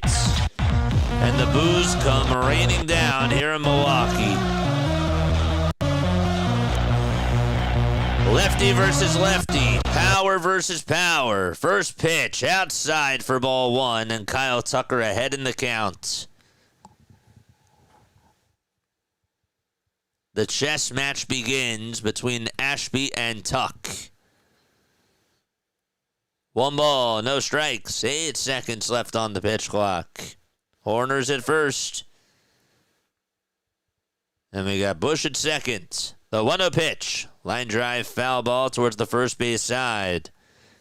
And the count is now 1-1.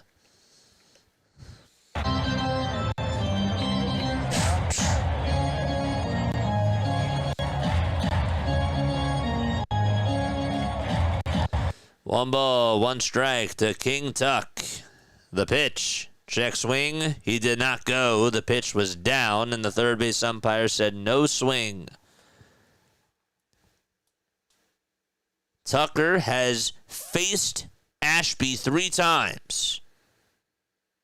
And he has walked all 3 times against Ashby. So he's never officially had an at-bat. 2 balls, 1 strike. Ashby looks back at second, now back to the plate, and the 2-1 is down in the way for ball 3. I don't think Tucker would mind keeping that streak going. Suzuki waits in the on-deck circle. Nobody out, 2 runners on, top of the 6th. The Cubs knocking on the door. The 3-1 pitch swung him right out of his shoes. It was a fastball down the middle at 99. He tested him, and Ashby able to get him to swing and miss at that. 3 balls, 2 strikes. The payoff pitch. Swing and a miss. That time he went towards the outside corner, and that was at 99 as well, and there's out number 1. He's like, I'm not going to give you a fastball down the middle this time, but I'm still going to throw the heater, and you're going to miss it anyways. And also, Contreras just snow-coned that baseball. He was able to hang on to it. There's out number 1 in the top of the 6th. And so Pat Murphy is going to go out there, and that's going to be it for Aaron Ashby. They wanted him to just get that job done to get Kyle Tucker out. Now, he did give up 2 base runners, but Tucker getting out was a big out for Aaron Ashby. Looks like Patrick is warming up, and that's who's going to come on in as Murphy takes the baseball away from Ashby. We got a pitch and change. 1 out, top of the 6th. 2-1 Milwaukee. Gosh.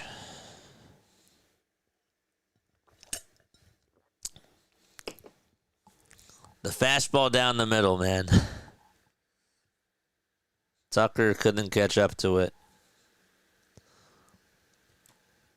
See that the Rangers beat the Penguins 6-1?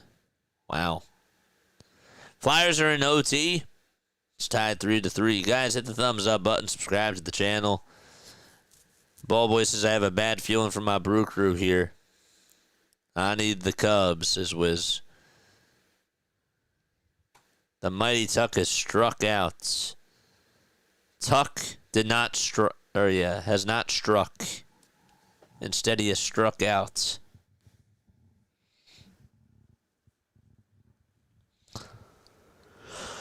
Ooh, the mighty Tuck. I like that. Man, that felt good.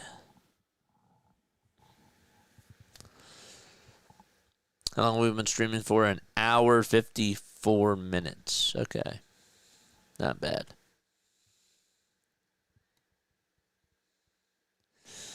Tomorrow's matchup will be Blue Jays and Mariners. Being a Filet-O-Fish. Give me back the Filet-O-Fish.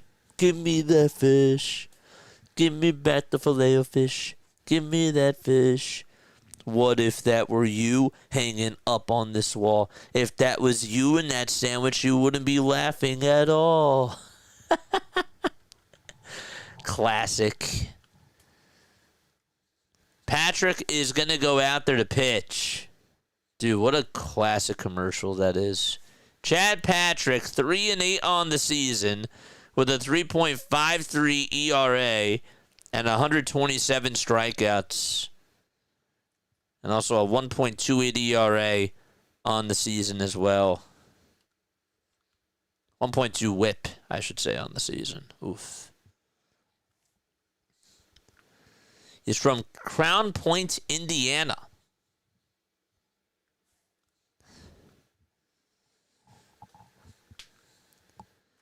One out, top of the 6th. Runners on at first and second. Suzuki in the box. And Patrick in to face him. The pitch. It's up high and inside for ball 1. I can't be the only one who knows that commercial. There has to be somebody else that knows that too.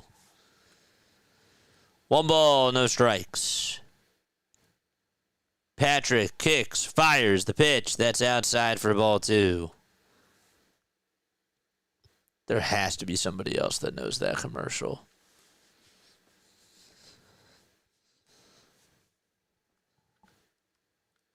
Two balls, no strikes. 5 seconds left on the pitch clock. The 2-0 pitch, here it comes. That's a fastball down the middle for strike 1. It was a cutter.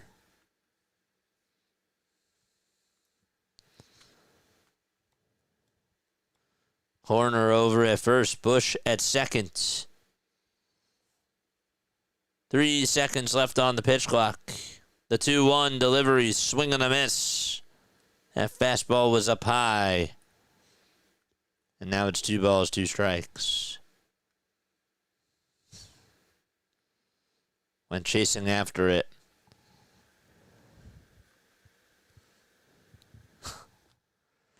My husband and brother-in-law terrorize me with it. It's so annoying. Oh my gosh.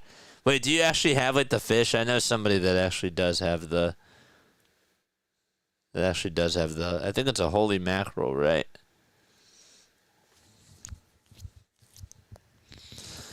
Two balls, two strikes. The 2-2 pitch on the way. There's a fly ball hit out over towards left field. The left fielder's there, makes the catch. That's Churio on the track. And there's out number 2. Jackson Churio just got to that baseball, and there's 2 away. What if that were you hanging up on this wall?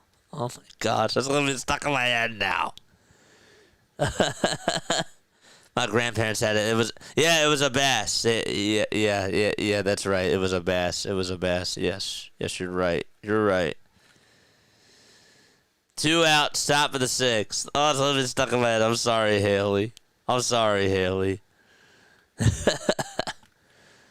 1 ball, no strikes to Ian Happ. Dude, whoever was the fish in that commercial, whoever like sang that jingle, probably is like, I wonder like what he's up to now. That's like such a classic commercial. 1 ball, no strikes. There's 5 seconds left on the pitch clock to Ian Happ, and the next pitch is a fastball down the middle at 96. Mr. Donut, I'm at McDonald's right now, actually. You gotta sing that song. Go up to the drive-thru and then just be like, give me back the Filet-O-Fish. 1 ball, 1 strike, the pitch. There's a fly ball hit out over towards left field. It's hooking foul, and it'll be a souvenir. Happ is a switch hitter. He's 4 for 26 with runners in scoring position. Or sorry, the Cubs are 4 for 26 with runners in scoring position in just this series alone. Happ's not that egregious. 1 ball, 2 strikes. Patrick kicks, steals, and the pitch is going to bounce in the dirt for ball 2. Happ is, however, 3 for 26 during the postseason so far. But he does have 2 homers, and both of the home runs did come against Milwaukee.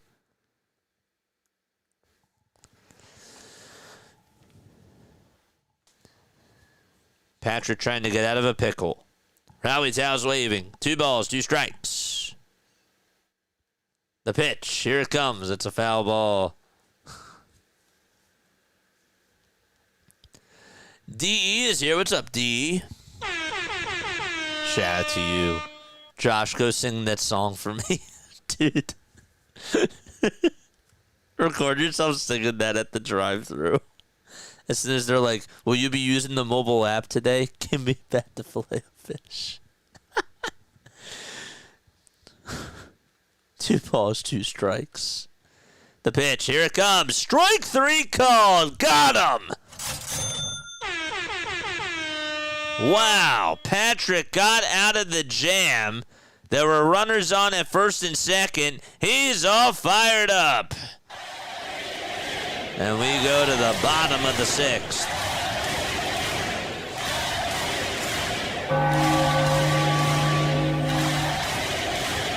What a pitch. I'm eating inside watching the game on my phone, says Josh.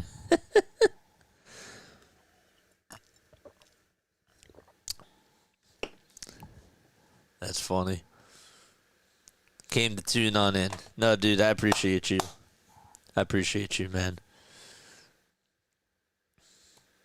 Remember when I told you, says Chuck. What's up, Chuck? It would be Brewers versus Blue Jays in the Super Bowl. You mean the World Series? As it was written, so shall it be. I don't think you said Super Bowl. That part, I think you are incorrect on. I don't remember you saying Super Bowl. There's an S though in that word, or yeah, in that acronym. Wanted to come say hello to my brother JJ. Dude, I appreciate you, man. I do. I appreciate you very much. I'm happy you came on in to say hi. I wanted to say hi back.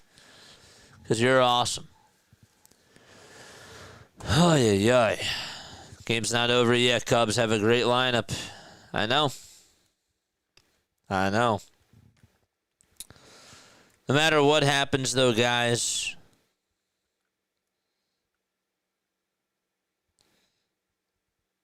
we all support each other. Feels weird. There's like no other baseball game on. Tomorrow it's going to be the same thing. It's like odd. Then we just got 2 games left for like what, Monday and Tuesday? No, Monday and Wednesday, that is. Wow.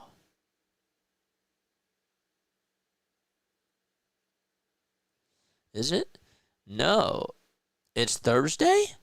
Huh? That's weird. That's really odd. So wait, how does it work?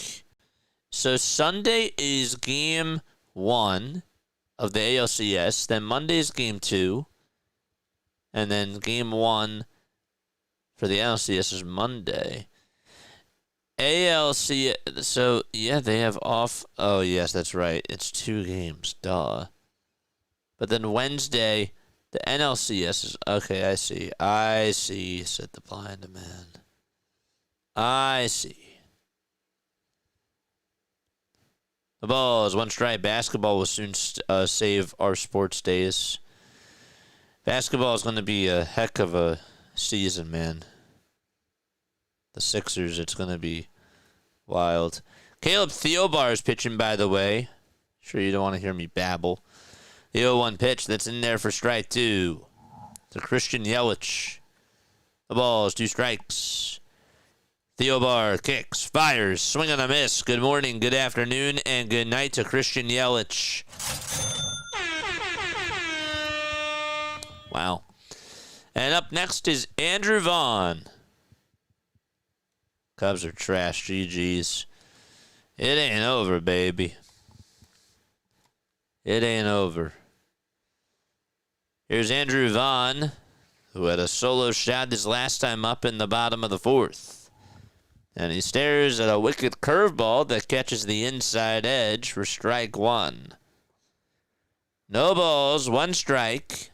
Vaughn 1 for 2 with a solo shot, as we mentioned, in the 0-1. He flies this one out to shallow right field. Suzuki has plenty of time. He'll jog on over to it, wait for it to come down, and catch the can of corn for out number 2.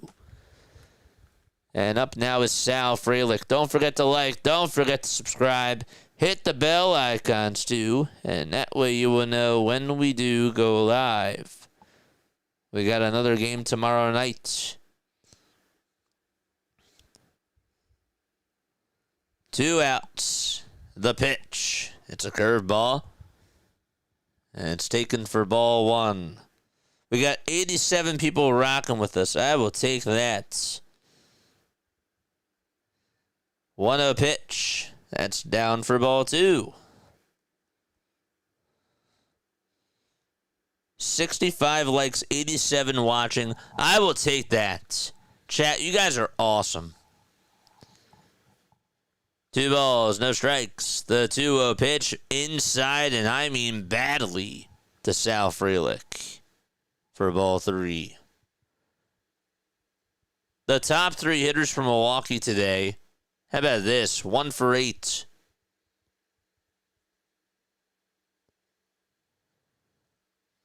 Three balls, no strikes. The 3-0 pitch, and there's a 4-pitch walk to Sal.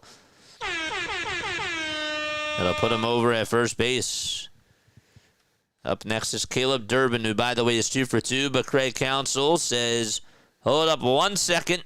Theobar, you faced 3 batters. You're done. And he will make a move and go back to his bullpen. Kit Ridge is going to step on in. And with that, we will take a very, very, very, very quick step off. Don't go anywhere. We'll be right back. I'll see you soon.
Andrew Kittredge is going to step on in for the Chicago Cubs. 4-3 he had a record of during the 2025 regular season. And he will be facing the next man up. That is Caleb Durbin, who was 2 for 2. Durbin did single in the second and in the fourth innings. Andrew will get set above the belt as he takes a very quick breath. And the first pitch that he throws does not get the call. Wow. The pitch was at the knees. And that was certainly a strike, but not in the eyes of Chris Conroy. Wow. That's pretty crazy. Toss back over to first, and the catch is made by Bush, but no tag applied. It is 57 degrees out in Milwaukee, Wisconsin, and they do have the roof open. 1 ball, no strikes, and the 1-0 pitch on the way. There is a swing and a miss on a check swing appeal. The pitch was indeed down. And it's 1 ball, 1 strike. Kittredge, 35 years old. Right-handed pitcher, 6 feet 1 inch tall, 230 pounds. And before the pitch is even thrown, Sal's going to go on over to second base. Kittredge looked over at first. I mean, he went really early as he was starting to deliver from the stretch. And then he just looked on over at second. He was like, where did he go? And he was already at second base there. 1 ball, 1 strike, and the pitch, that's taken down. So Sal was going even before Kittredge started his motion. And by the time he looked up over at first base, he was gone. 2 balls, 1 strike. The pitch to Durbin, swing and a miss. That sinker came running inside. And the count is now 2-2. Got your 6, brother. Thanks, dude.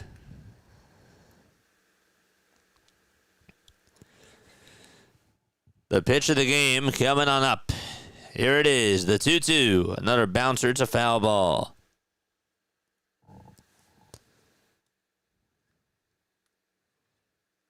Andrew did give up a run. It was a solo shot on Wednesday.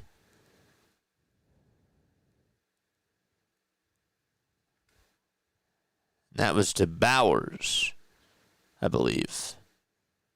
2-2 pitch, check swing. He didn't go that time, says the first base umpire. So now the count is full.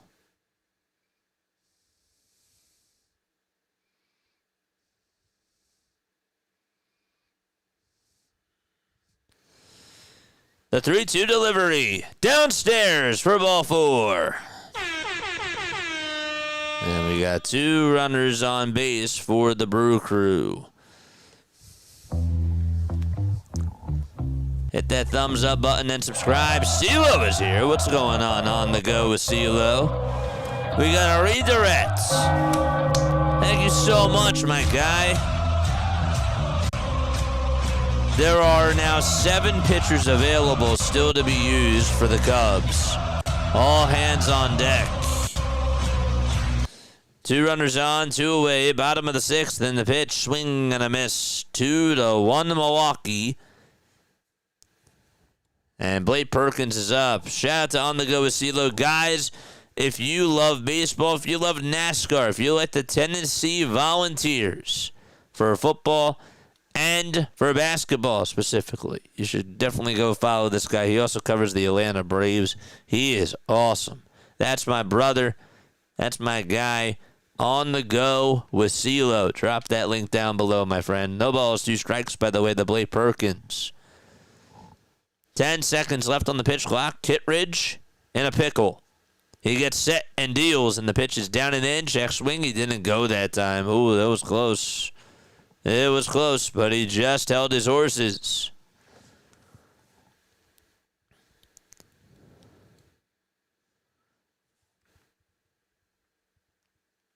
Perkins trying to give the Brewers insurance. The 1-2 pitch, that's down for ball 2. And a little bit inside.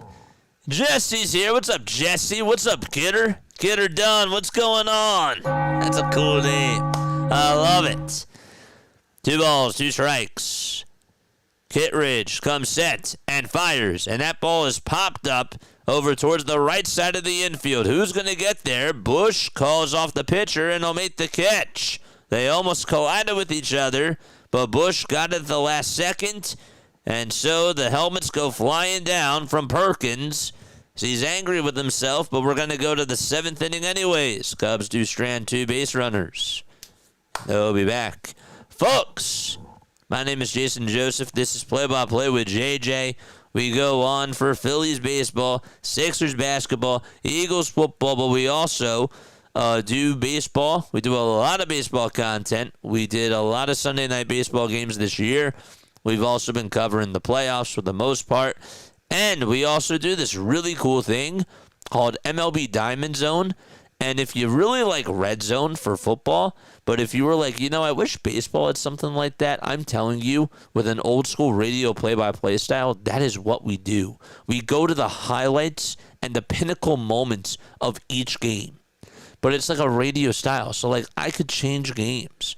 And I could be calling a Padres game. But then it's like, well, the Cubs have bases loaded as they go to the top of the 7th. And it's like, well, Pete Crow Armstrong is up. What do we do? And we just call both of those games. And then we might add in a Mets game into the mix if the Mets have the bases loaded in the bottom of the 8th inning.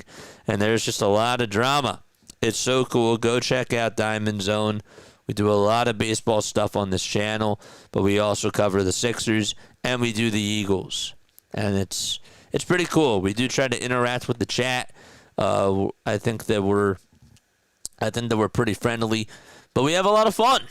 We do. But so if you like that old school style, it's basically what we do. Jesse, Mrs. Tom is here. What's up, Mrs. Tom? We were listening to the race and watching the 3D. My guy, I love you, man. I love you too, dude. I love you too, man. Oh, boy. On the go with CeeLo. What is up, Mrs. Tom? Mrs. Tom, what's going on? Shout out to CeeLo!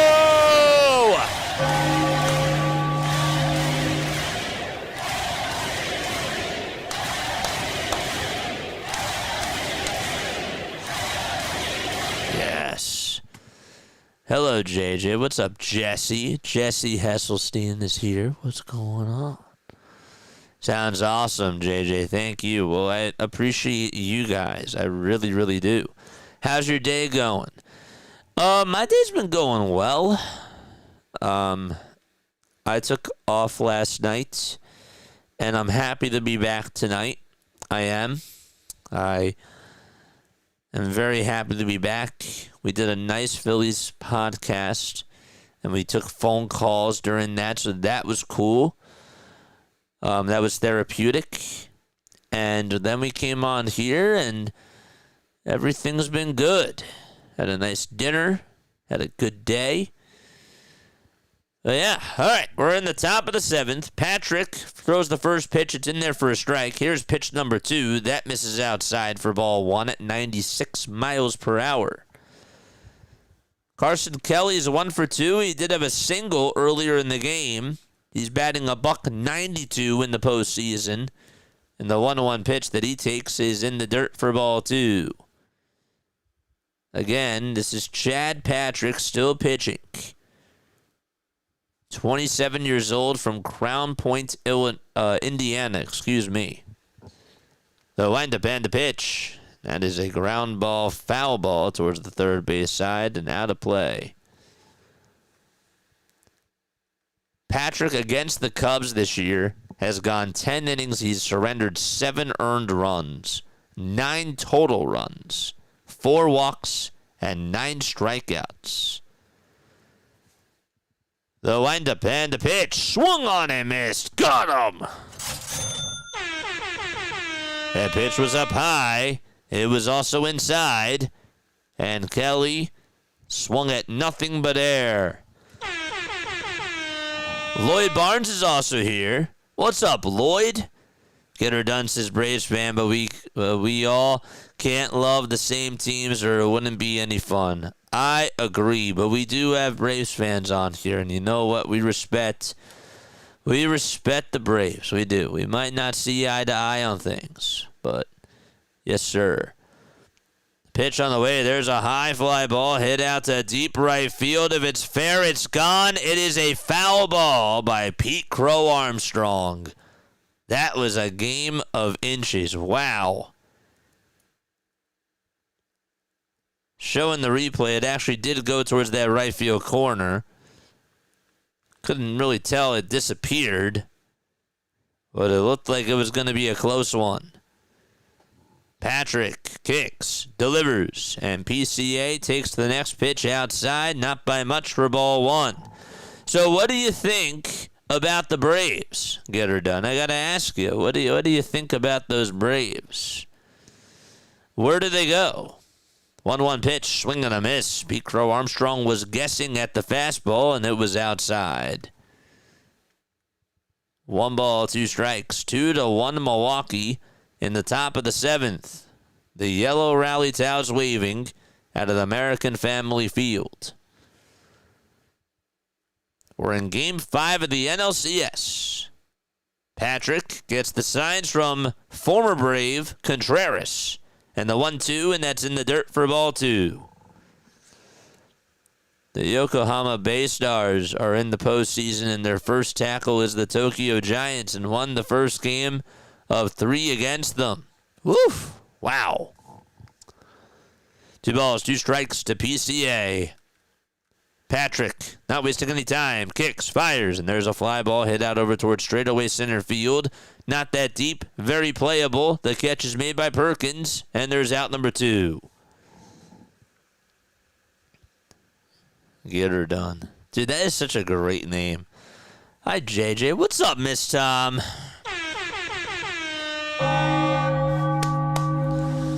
The Cubs are going to come back, Lloyd says. Lloyd, I thought you were going to say that the Cubs were going to cub. And I was like, what's cubbing? They're going to go clubbing afterwards? Maybe. The pitch. Swing and a miss. That was a nice cutter thrown by Patrick. And Dansby Swanson, by the way, is in the box. He's 0 for 2. The 0-1 delivery. It misses outside for a ball. By the way, the Cubs money line.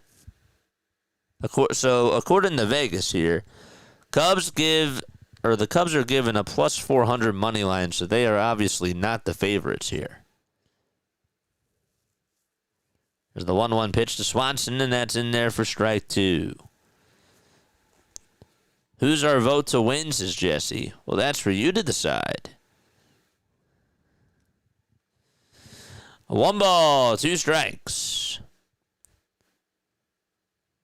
Fans on their feet. Patrick kicks, fires, swung on and missed. Dansby Swanson goes chasing after a slider that's way out of the zone. And it's time to stretch out of the American Family Park. And the Brewers and the Cubs will be back in a few. Lumball says you start with the manager and you lock in a third outfielder, get rid of Ozuna, and pick up an arm or 2 for the pen, and hope and pray for the best. And I agree. I do agree with that. Going to the club later, says DE. That's nice. I'm chilling tonight. I'm not going out tonight. After this game, I'm going to bed. Tomorrow, I got a long day. Tomorrow, I'm actually going to go, I got really lucky. I'm going to go to see the Sixers playing a scrimmage with a friend, so that'll be fun. That'll be great.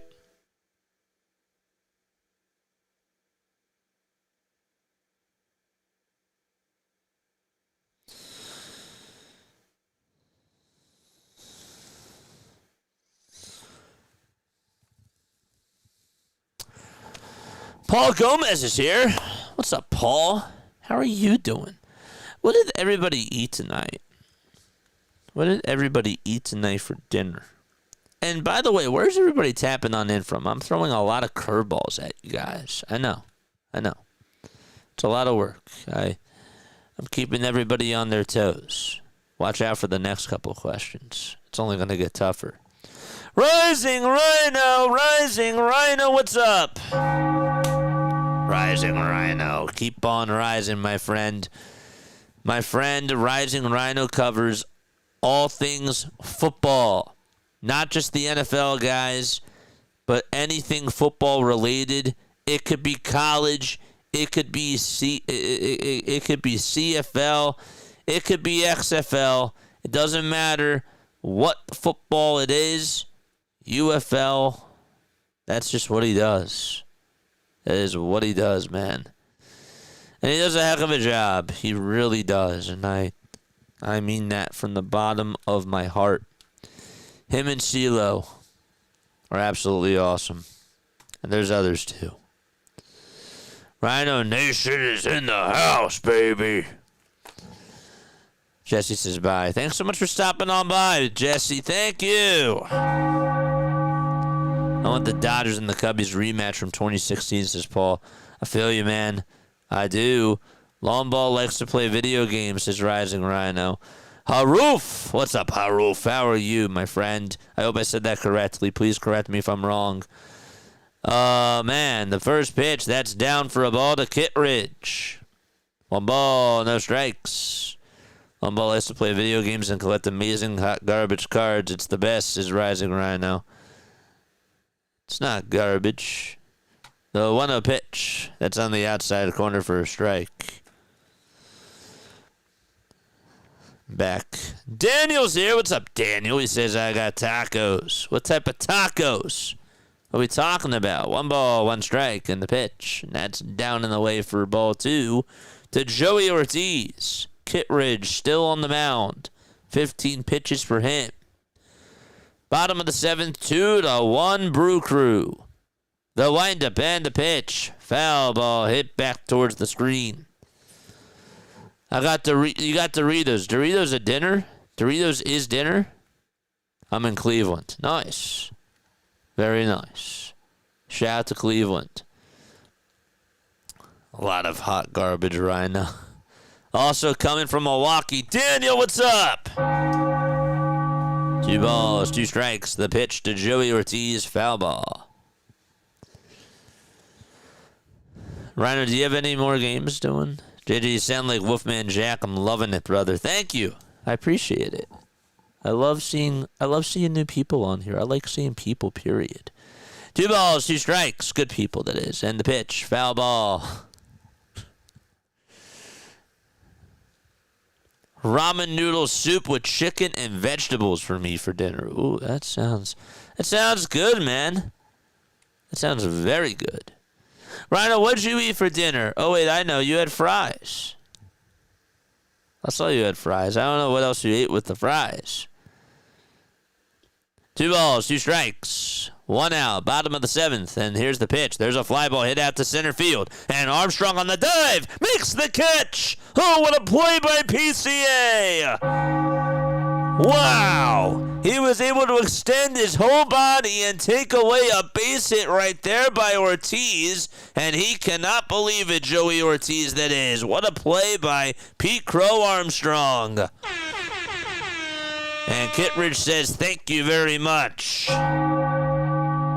1 away, bottom of the 7th. 19 pitches for Kittredge, and the next man up is Churio. They'll flip the lineup card.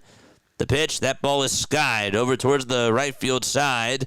Towards the line is Suzuki. Waits for it, and I'll make the catch. And there's 2 outs within the blink of an eye.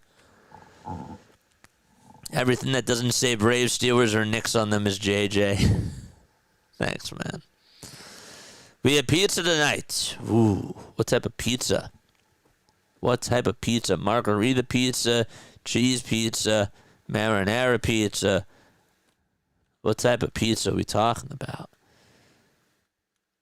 2 outs, bottom of the 7th, in the pitch. There's a fly ball hit out to deep center field, and that ball is gone. Forget about that one. Bryce Terang able to go yard. How do you do?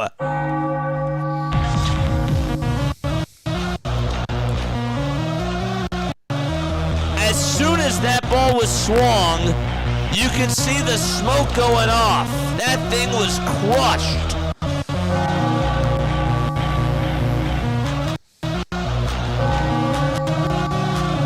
And that is the 4th solo home run hit in this ball game.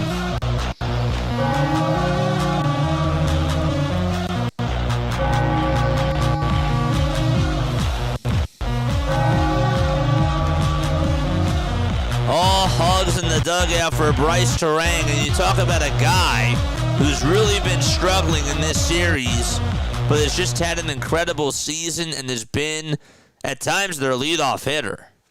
I mean, what a nice moment for him.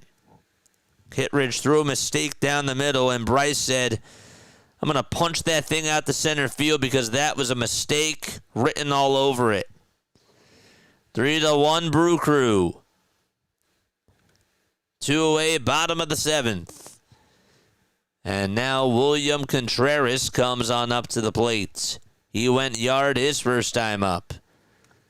First pitch to him, that's down for ball 1.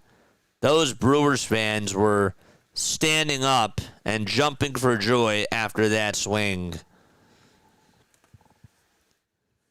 Bottom of the 7th, 1 ball, no strikes. The pitch, that's a fastball down the middle for strike 1. I'm off to work listening to you while I drive, JJ. Let's go.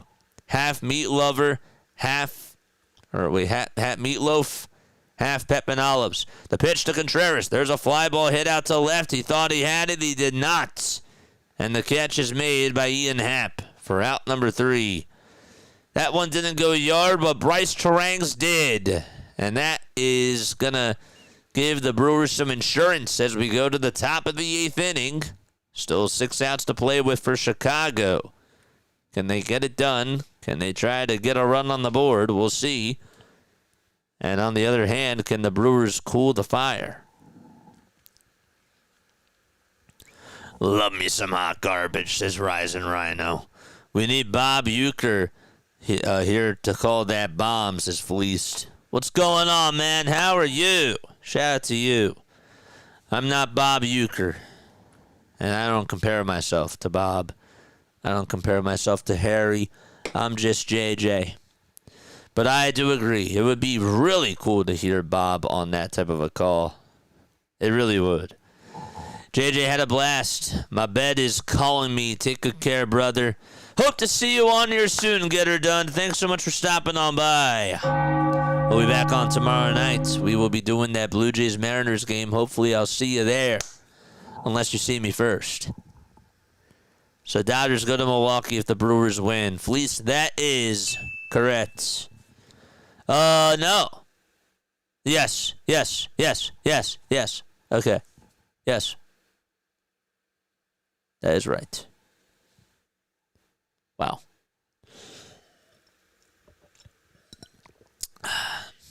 Are you sure, JJ? Yes. Chat. You guys are something. Hit that thumbs up button, subscribe to the channel, turn on the bell icons too. Cover a lot of baseball on this channel, folks. We have a blast doing it.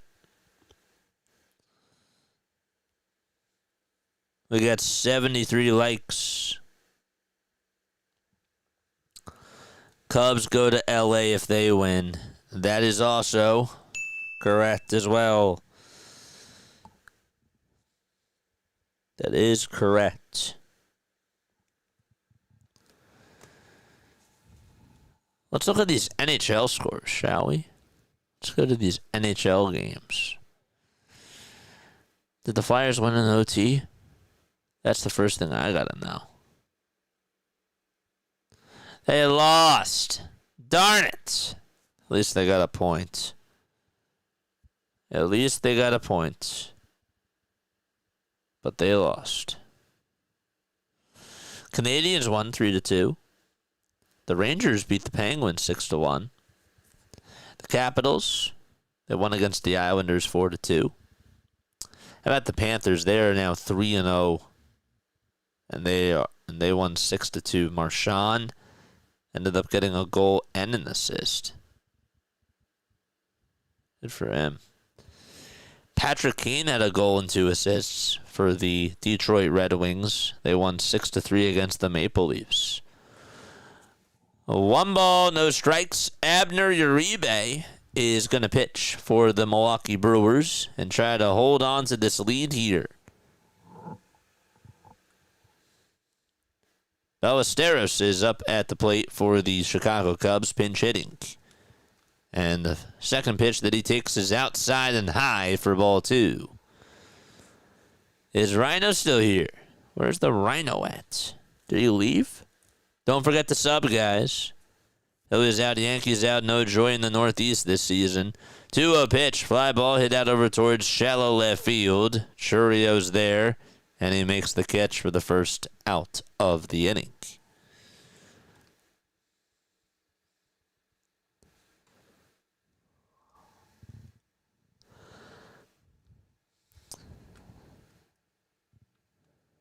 Patrick Kane in my sweater is devastating. Joshua is here. What's up, Joshua? How are you, my friend? Thanks for stopping on by. Bush is at the plate now for the Cubs. And the pitch. That's taken outside for ball 1. He's getting ready to go live in 2 minutes. Well, he has better things to do. He should be on my channel. Just kidding. Just kidding. Totally joking. Or am I? No, I'm kidding. 1-0 pitch. That is up high for ball 2. And Contreras says, let's talk things over here. He says, come on, dude. Come on. Abner is 25 years old. You know, Abner has not allowed a run since September 1st. And that was against the Philadelphia Phillies. JJ sassy tonight. Yeah. I'm tired. 2 balls, no strikes. What an excuse, JJ. The 2-0 pitch. That sinker is down for ball 3. I'm going to miss doing baseball this year, man. I really am. I'm excited that basketball's back. Once we get into the swing of things, yeah. But I love calling me baseball, man. 3-0 pitch. That's inside by a lot. And the tying run is coming up to the plate for the Chicago Cubs. Bush does get on with a walk. And here we go. A 1-out base runner for the Chicago Cubs. Righty.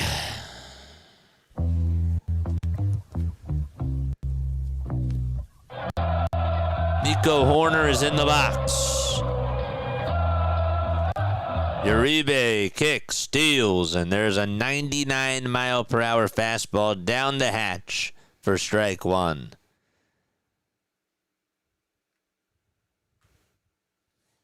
I'll be more excited for basketball in March. Maybe we could try to do some March Madness games this year. 0-1 pitch, line drive, and it's played on a bounce by the third baseman, and there is out number 1. Did he actually catch it? Oh, yes, he did. He caught it. Couldn't tell in real time because it was a sinking line drive, and again, like sometimes what they do is they just cut on over to the play over at third. Caleb Durbin just caught that thing above the ground. It was a bullet hit right over to Durbin, and Horner goes back to the dugout saying, darn it, in a nice way. I'm going to miss baseball too. 122 days until pitchers and catchers reports, says Haley. I feel you. We have a timeout taken. This is the first time that we're going to see the pitching coach go out there to have a conversation with anybody that's on the mound for any of these games.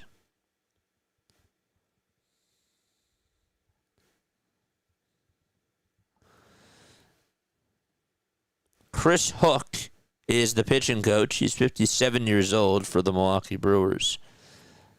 I'd lose it if you call a North Carolina game. Long ball. Your wish is my command. I will call a North Carolina Tar Heels game for you this year. I will do that. Mark that on this day, October 11th at 10:32 p.m. Eastern Time, I will call a North Carolina Tar Heels game for you. I will. I will. 2 outs, top of the 8th, and King Tuck is up. The pitch. That is just outside for ball 1.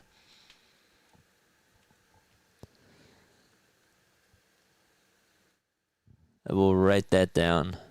I will look at that schedule. I will call my friend a Tar Heels game. 1 ball, no strikes to Kyle Tucker. Uribe kicks, deals, and throws a slider that misses down for ball 2. Tuck again hitless in 3 at-bats.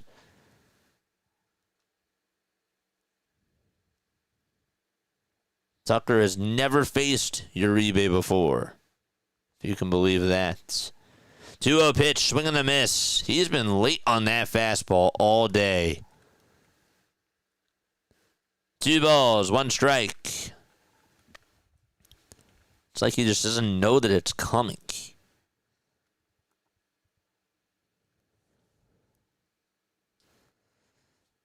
The 2-1 pitch to Tuck. There's a ground ball hit over toward the right side. Second baseman Terang has it, picks it up, throws it over to first. We're going to the bottom of the 8th inning out of Milwaukee.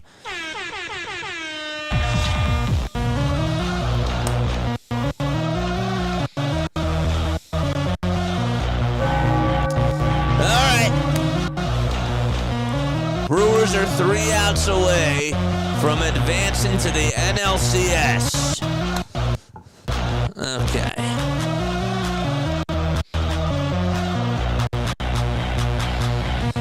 All right, here we go. I do too. I'm a Vikings fan. Oh, wait, so you're like Larry. Larry's a Vikings fan. Whenever I see Vikings, the first thing that comes to my mind is my high school. Because my high school was called the Vikings. That was their team name. Never mind, I read it wrong. I wasn't going to say anything, Mr. Donut. I was waiting for you. I was waiting for you to correct yourself. I was like, nope, he's wrong. I know that for a doubt. I know that without a doubt. But yes. I was waiting. Folks, hit the thumbs up button. Subscribe if you have not done so already. We are 1 subscriber away from 8,050. It's been a heck of a season. It's been a lot of fun. It's been great. What else? What else? I dread it every year, says Long Ball. Oh, the pitchers and catchers. Yeah. All right. I will look at the Tar Heels schedule, and I will call a Tar Heels game. Now, the question is, which game do I do? I have to look at see when the Sixers are playing. Tar Heels basketball schedule. Did they release the schedule yet? Yes, they did. They play Kansas on November 7th. How would I be able to watch these games is another question. I did not think about that part. That part I didn't think about, Long Ball. How am I going to watch some of these games, man? Okay, there we go. Okay, I see. November 7th, they're on ESPN. Okay. December 2nd, they're on ESPN as well. November 7th. Are the Sixers on that day? They are not on that day. Here comes Yelich. The pitch. It swung on and missed. I think I'll do a December game, guys. I don't think there's any rush to do it in November. The ball is 1 strike to Christian Yelich. And the next pitch, that is taken for a ball. Brad Keller is pitching. Keller 4-2 with a 2.07 ERA, 75 strikeouts, and 68 games played. The 0-2 to Yelich. Bouncing ball hit towards the right side. Second baseman Horner has it. Underhanded throw over to first in plenty of time. And Yelich is retired. December 2nd, the Sixers do play that day. How about December 7th? The Sixers are on that day too. December 7th, that game is at 5. Andrew Vaughn, 1 for 3 with a solo home run. Takes the pitch. And it's 1 ball, no strikes. December 30th, the Sixers are on. Come on, man.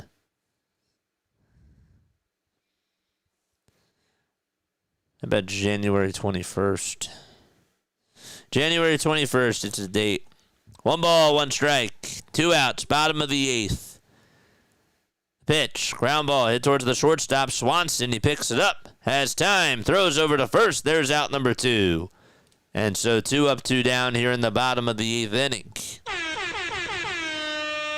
January 21st. North Carolina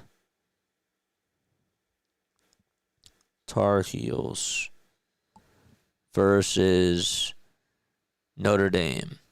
The pitch, fly ball, hit out to center field by Frelick, and the ball is caught by Pete Crow Armstrong, and the Brewers are 3 outs away from advancing to the NLCS. Oh my goodness, Suzuki will lead things off. All right, baby, let's go. Let's go. By the way, that game on the 21st is at 7 o'clock. Okay.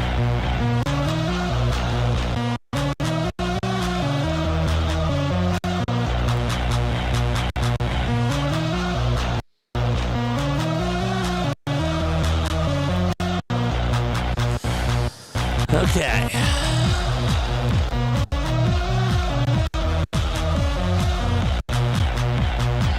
Let's go, baby.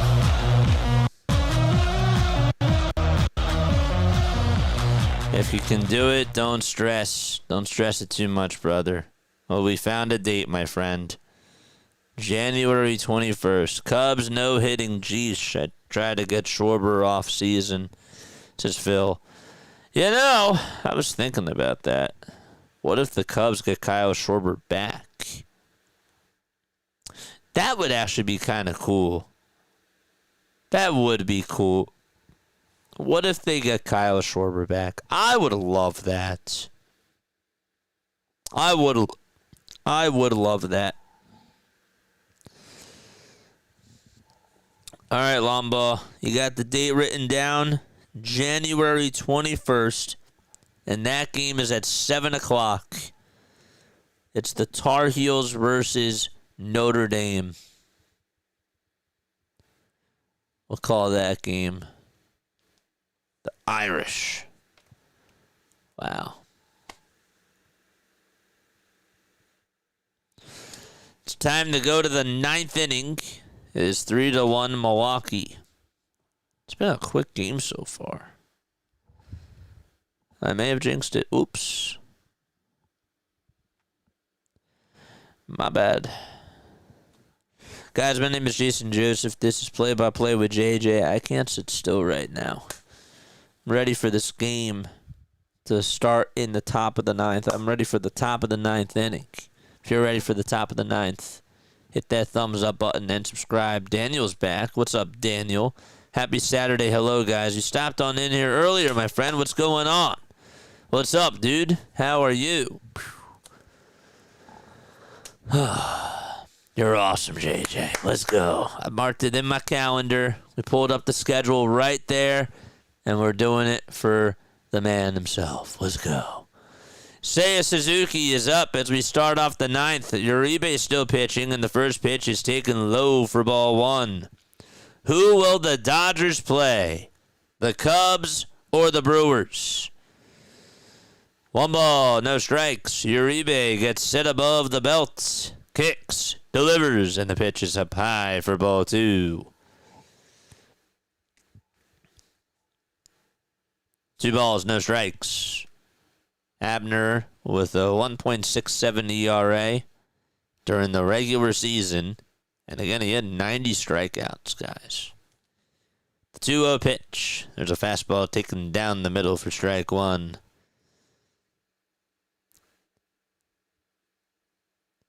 Abner is 25 years old. 2 balls, 1 strike. They wind up in the pitch. Fly ball hit out over towards left field. That ball is slicing towards the left field corner. Churio has room, though, and he'll make the catch. Suzuki just got underneath that pitch, and there's 1 gone in the 9th inning. All right, so 1 away there. Again, it's a win-or-go-home situation.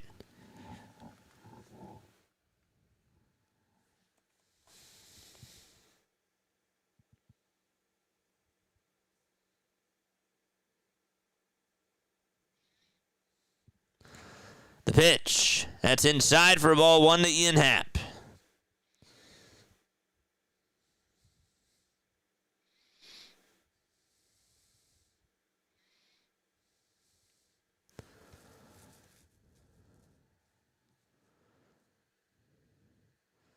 One a pitch. There's a called strike right down the middle.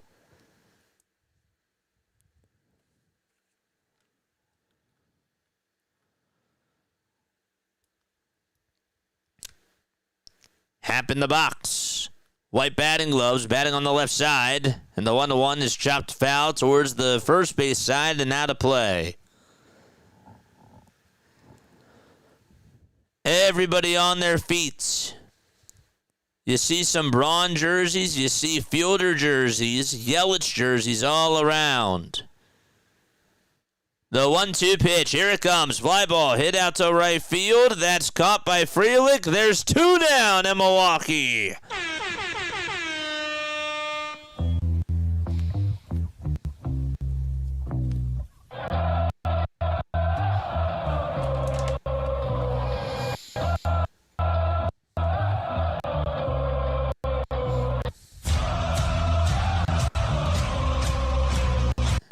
Season on the line for the Cubs. And it's deafening out of the American Family Field.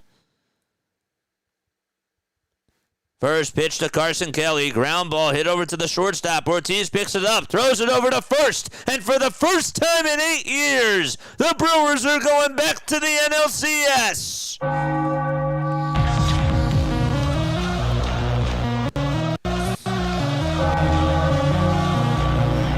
Bring out the champagne. It's their 4th time doing so in their franchise history, and they're all celebrating.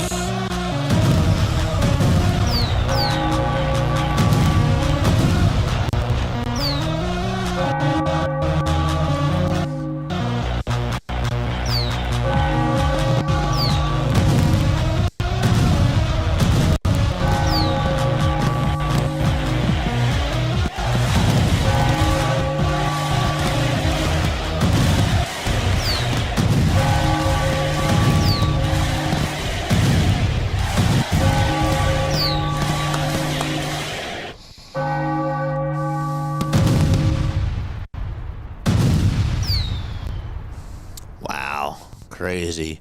What a series, man. Good for William, though, I guess. I'll tell you this, okay? Christian Yelich, and again, like, we'll talk about the Cubs in a second. But, you know, Christian Yelich, man. Christian Yelich, you talk about a guy that's dealt with a lot of back injuries. You talk about a guy who, you know, has won an MVP, got to play with Ryan Braun at the end of his career. For him to be able to make it back to the NLCS, and him not even being the carrier, like he really hasn't been carrying this team. For everybody else to step up and be able to have his back, that's got to be such a great feeling. This team has dealt with a lot of injuries this year. They've had that ride or die mentality, and they just don't go down. Bryce Terang was having a terrible series, and then that one swing that he had in the bottom of, I believe it was the bottom of the 7th inning, it was just nice. You talk about Bob Uecker, you talk about the passing there, and I mean, just there is some magic going on here in Milwaukee this year. Miz is special. Peralta didn't even have his best stuff in his last outing, but yet they rallied with him. It's just funny how the role players have really stepped up. Sal made some really nice plays. And yeah, that's really been the difference of this playoffs, really. It's just that guys are stepping up and they're getting out of their I don't want to say they're getting out of their comfort zone, but they're stepping up and they're rising to the occasion. That's something that you want out of any ball club. As far as the Cubs go, got to tell you, they had a heck of a season. The Chicago Cubs had a roller coaster of a season, and I really believe that this team has a bright future ahead of them with Pete Crow Armstrong at the helm. They're also going to be getting guys back next year. Yeah, I think that they have a very bright future ahead of them. I don't think that there's any need for them to hang their heads down on. A lot of questions about Kyle Tucker, and they'll address all that stuff in free agency, but it is a heartbreaker. It most certainly is. With the way that they battled back in this series, they could have just died. They could have just got swept, but they made it to the series and they brought it back to Milwaukee. They put the pressure on the Brewers, and they played a heck of a series. They really did. So that's the way that I look at it, though. Josh, I know that you're upset, but just know that we love you, man, and we have your back. I'm sorry that you have to go through this. I know what that's like. I do. So that would be something, says Tiffany. Tiffany's here. What's up, Tiff? Just beat the Dodgers for me now. Go Brew Crew. Steven says, thanks, JJ. I'm going to go to bed. Congrats, Brewers, says Josh. That's the other Josh. Congrats, Brewers. You've been a hell of a team all year. Well deserved. Yeah. It's been a heck of a season, man. All right. Love you guys very, very much. Fleece, thanks for coming on here. Steven, thanks for coming on here. Lomball, thank you. Jay and Tiff, thank you guys. Larry, everybody else that stopped by. CeeLo, thank you for the raid. Mr. Donut, thank you for stopping on by. Haley, shout out to you. DE also here. I'm 7 years older than Abner. Dude, that's crazy. That's crazy. I didn't even see that. Get her done. Thank you. Ball Boy, congratulations to you as well. And yeah, Rise and Rhino. I'm sure that there's other people I'm missing. Jesse. I don't know if Jesse's still here. Denbrew. Yeah, Lloyd, Josh Gold. Josh, hopefully you're doing all right, brother. All right, that's going to wrap it up for me. If I missed you, I'm really sorry. Call me out on it. But yes, I'll catch you all in the next one. We'll be back on tomorrow night. We got Blue Jays and Mariners. Game 1 of the ALCS. I will see you guys on for that. 8:03 p.m. Eastern Time is first pitch. And we'll be on at 7:45 for the clock and the pregame show. Hey, Brewers fans, good job. Y'all did great this year. Y'all deserve it, man. I appreciate you guys, man. Definitely a great ball team. Yeah, I think that the Cubs definitely have a lot of potential next year. and they can still do some damage. But Josh, we love you, man. All right, catch you all in the next one. Bye. Adios. Lila Tov, and good night. Peace.